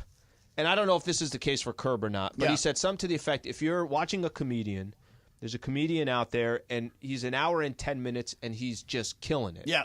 But if he goes an hour and 30, that now all of a sudden your taste of like, that Yeah. comedian was okay because of that extra 20 minutes. Is Curb in any situation if they try to do another episode that they going too far here, or you think there's nothing they could do that would hurt it? I mean, they could keep doing. I mean, this year they're doing that thing where Larry gave water to the lady who was in line Atlanta. to vote in Atlanta. I mean, there's always something that he can spin out of. But especially if you took 2 years to curate what you're doing. Sure. Right? That you don't have to just spit out 22 episodes and whatever it is in a summer and knock them all out, that they take so much time off between. Yeah. You could say, all right, I'm going to turn that into an episode Fresh or two, content, turn that yeah. into an episode Natural or two. I mean, content. like this last one was like sort of Larry got COVID, right? Yeah. And I'm like, oh, that might have come up, but that's a little old. I yeah, mean, sure. it's a little dated. You know, It was still good. It was Sue, still my funny. podcast partner, was on it. Was she really? Yeah, she was on it. She played. So here's the funny story. So I know her for years, right? And she's a stand-up comic, and she shows up on Curb, and she plays a lesbian. So to me, that was like, oh, Sue's kind of coming out. So I thought for about a year that she was a lesbian. Okay. Until she got married to Tom, and then I realized, oh, she was actually acting. She was acting. She was not a true life lesbian. So you gave me a great recommendation. Oh, of Palm yeah, Springs. Tyler's. It What was do you think? I loved it. Yeah. I got good burgers. I got exactly what you suggested. Just the classic burger. It hit the mark. The fries were perfect. I got the big Coke. The whole thing. Did you get the coleslaw? I did not get the they coleslaw. got great coleslaw, great potato I saw salad. it come out, and I'm Yeah. like, ooh, Mason did mention Super the coleslaw, fresh. but by then it was a little too late. Yeah. But there was not an incident is a little too much, but there was a little bit of a dust up between customers. Oh. At Tyler's? Mm-hmm. What happened? Somebody's dog nipped at somebody as they were going through. really? Yeah. So obviously it's the human's fault because the dog did nothing wrong. By the way, it's always a human problem. This if was a dog not. does something bad, it's a human problem. This guy was walking to his table, and the dog kind of sniped Well, but at I'm his ankle. saying the owner of the dog has not trained Oh, that dog. okay, No, okay. no, It's I'm always talking a about the human guy problem. that was snipped at. Oh, he you did think something it wrong. was him? It's on him. Had So- a bad look on The guy the stopped. vibe, on his face, the yeah. vibe. The Yeah. guy He stops. walked in, he said, bada bing, and he Finger guns. Finger gun. He stops and he looks at the owner and he goes, "Your dog just tried to bite me." Yeah. Loud. Because we're on that patio outside, Sure, right? yeah. And how many tables are out there? 10, 12? Yeah, it's not a big It's not a big place. And really raised his voice. Like he made. Yes. overreacted. Was there actual skin broken? I don't know, Okay. but the guy, clearly the dog nipped at him. Right. And he reacted and started saying, "You shouldn't have the blank dog in there." And I'm staring at the guy like this, like, please make eye contact with me because I'm your man for this. Oh yeah, this This is is everything this for is Trav. your argument. I'm like, please look at me because I was doing this. Like, I'm like I'm with you. jumping in. Go, Yeah. go. And he calmed down. And the person took their dog and walked out of See, the I could place. never bring my dogs to a restaurant. Yeah. They beg, they jump up. They don't. Yeah. My dogs are incredibly well behaved, incredibly badly behaved. We've never trained them. They just do whatever the hell they want. I didn't know there was even a dog there until it tried to bite the guy. Yeah. That's how What else that's how- did you do in Palm Springs? We went, had sushi one night. Nice. Delicious spot there. Sandfish. I don't know if you're a sushi person. I don't know, but I love sushi. Oh, my goodness. One of the best sushi meals Is I've it? ever had. And then we walked around a bunch. That was it. Emily thinks I'm in crisis. You saw that Mace? I told you yesterday. Yeah. He had walked. He texted me at Oh, yeah. 27,000 steps in a day. Yeah, Wow. on Tuesday. Not 27,000. 26,846 or something like that. Just See, shy I of don't- 27,000. I actually think that's too much.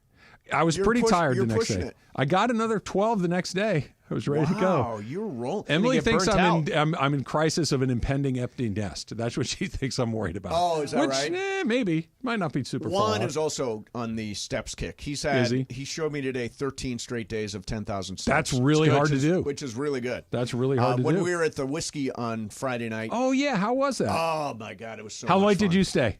I was he there got kicked till out. Almost, yeah, I got booted. Mace got kicked out. Rowdiness. No, I was there till 12:30. Oh, so you stayed till they Oh yeah, wrapped I up the stayed show? I stayed till virtually the end. I think the curtain call or the encore. I was Encore? there for, yeah. Lived up to the hype? Oh, it's so much fun, and we got to go on stage at the whiskey. What'd you say?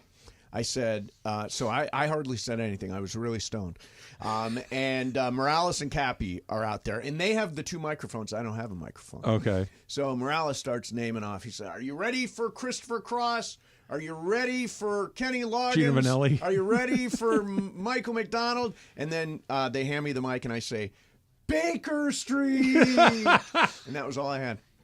That was your You were line. pretty but you high. Yelled but Baker you, Street. But Yeah. you killed it with your It's line. a classic. And Baker Street is a classic for that band because they got a great saxophone guy. And, that's all about, that song is all it's about, all about the the saxophone. sax. Yeah. But I became, there it is. I've become a big yacht rock fan. Really? It's really fun. I mean, it's fun and stupid and big It's and fun. silly. And Well, you know all the songs without even knowing that it's who the artists yeah, are. come on, Brandy, you're a fine girl. You're a fine Sure. girl. I like pina coladas, getting caught in the I rain. thought that was Barry Manilow for 30 years. Which Turns one? out it's not. The Pina Colada song. The pina colada song. I don't know what it's. Yeah. No, it's not Jimmy Buffett. It's some random person. Rupert Holmes? Yes. Really? Yeah, that's right. Yeah. Rupert Holmes. Yeah. Yeah, I like. It's actually a very sad song if you think about it. Is it a breakup song? Here's this couple. They both put in personal. I want to know about this. Yeah. Okay, so they both put personal ads in the paper because they're unhappy in their relationship. So they start shopping around, and ultimately they say, "Oh, I like sunsets. I like getting caught in the rain. I like Pina coladas." Pina coladas." And so they meet up anonymously. Wow. And they find out that they're meeting each other. And they all like the same stuff, but in real life, they were ready to split up and go their separate ways and find Did it somebody rekindle else. the romance, or was it? It rekindles the romance. It's a great love story. Yeah, but it's a sad story. They're out there prowling around on personal ads, trying to classifieds. grab That's somebody. like basically classified ads? Tinder. Classified ads. Tinder in the Super like slow online Tinder. dating. It was super Snail slow mail for Tinder. Online dating. And then there was Craigslist personals. Oh, Craigslist. Those personals. were Wasn't pretty that, like, aggressive, dangerous? right? They were very That was, like, aggressive. dangerous. Yeah, That yeah. Yeah. Never. You could do more than unsolved just. mysteries from You could those. buy. You do can more sell a than just- microwave, and you could also whatever happens. There was whatever you wanted was available at the back. It's not the back of Craigslist. I'm still thinking old school, like the back of the magazine. The back of the magazine, personal- right? The LA Weekly. Does the LA Weekly still exist? Probably. Yes. Yeah, I That think was so. great. Yes. I love the LA Weekly. I think it's still. I think it's still. It is. I I feel think like in I've seen- random or is it the places I see it. Newsstands Yeah. and Yeah. stuff. Yeah. You know. That's exactly. You a yacht rock person, Momo? That's Come all right. on, And I Momo. don't hate. It's not what I'm choosing on my workout mix. Yeah. But I don't mind it when you guys play it. It doesn't. You know? It does. It's not. I'm a not good, really the demo. I think. What is the demo at the show? Chris Morales. Everybody. Men 35 to 55. Actually, a lot of women there. A lot of women there. I would say it was probably 60-40 men, and I would say it was probably average age. I'd say 45 and up. Yeah. Okay. Yeah. So it was all a bunch of cougars. Yeah. Well. By the way, and you got dosed at your comedy show? I think I did. Somebody roofied you? So I went to see a comic on Friday night. That was David Tell, right? David Tell. A great comic. He was terrific. Yeah. His Louis Katz opened for him. Oh, yeah. Terrific. Yeah, yeah. So we went, and we were there for a few hours, and I had a beer and 2 bourbons. Yep. Okay? Okay. It's not a lot for me to drink. Then when we got back to the bar that we all met at to start with, we had 1 more beer. Okay, so I had 4 drinks over the course of 3.5, 4 hours. That's reasonable. I woke up the next morning like I'd got run over by a car. I could barely move. Called my buddy Brian. I'm like, hey, how are you feeling today? Yeah. He's like, I feel awful. Because Really? he didn't really drink very Was much. he the either. same? Same thing. Wow. Same thing. So Emily's I thing think is, it was well, who him. would want I to think roofie he you? did And I it. said, Right, I was like, you there- never know. There Did was it some. taste funny? No. Did anything taste weird? No. I mean, because No. Do you think some ladies were trying to have their way with you? Travis is a target. I don't know who it was, but now I gotta Trav be. is a target, Mace. I could be somebody's ultimate prize. You have no Exactly, idea. There's exactly. different strokes for different folks. You have no idea. Super Crosstalk was brought to you by In-N-Out. That's what a hamburger's all about. See you tomorrow. You never have to miss a moment of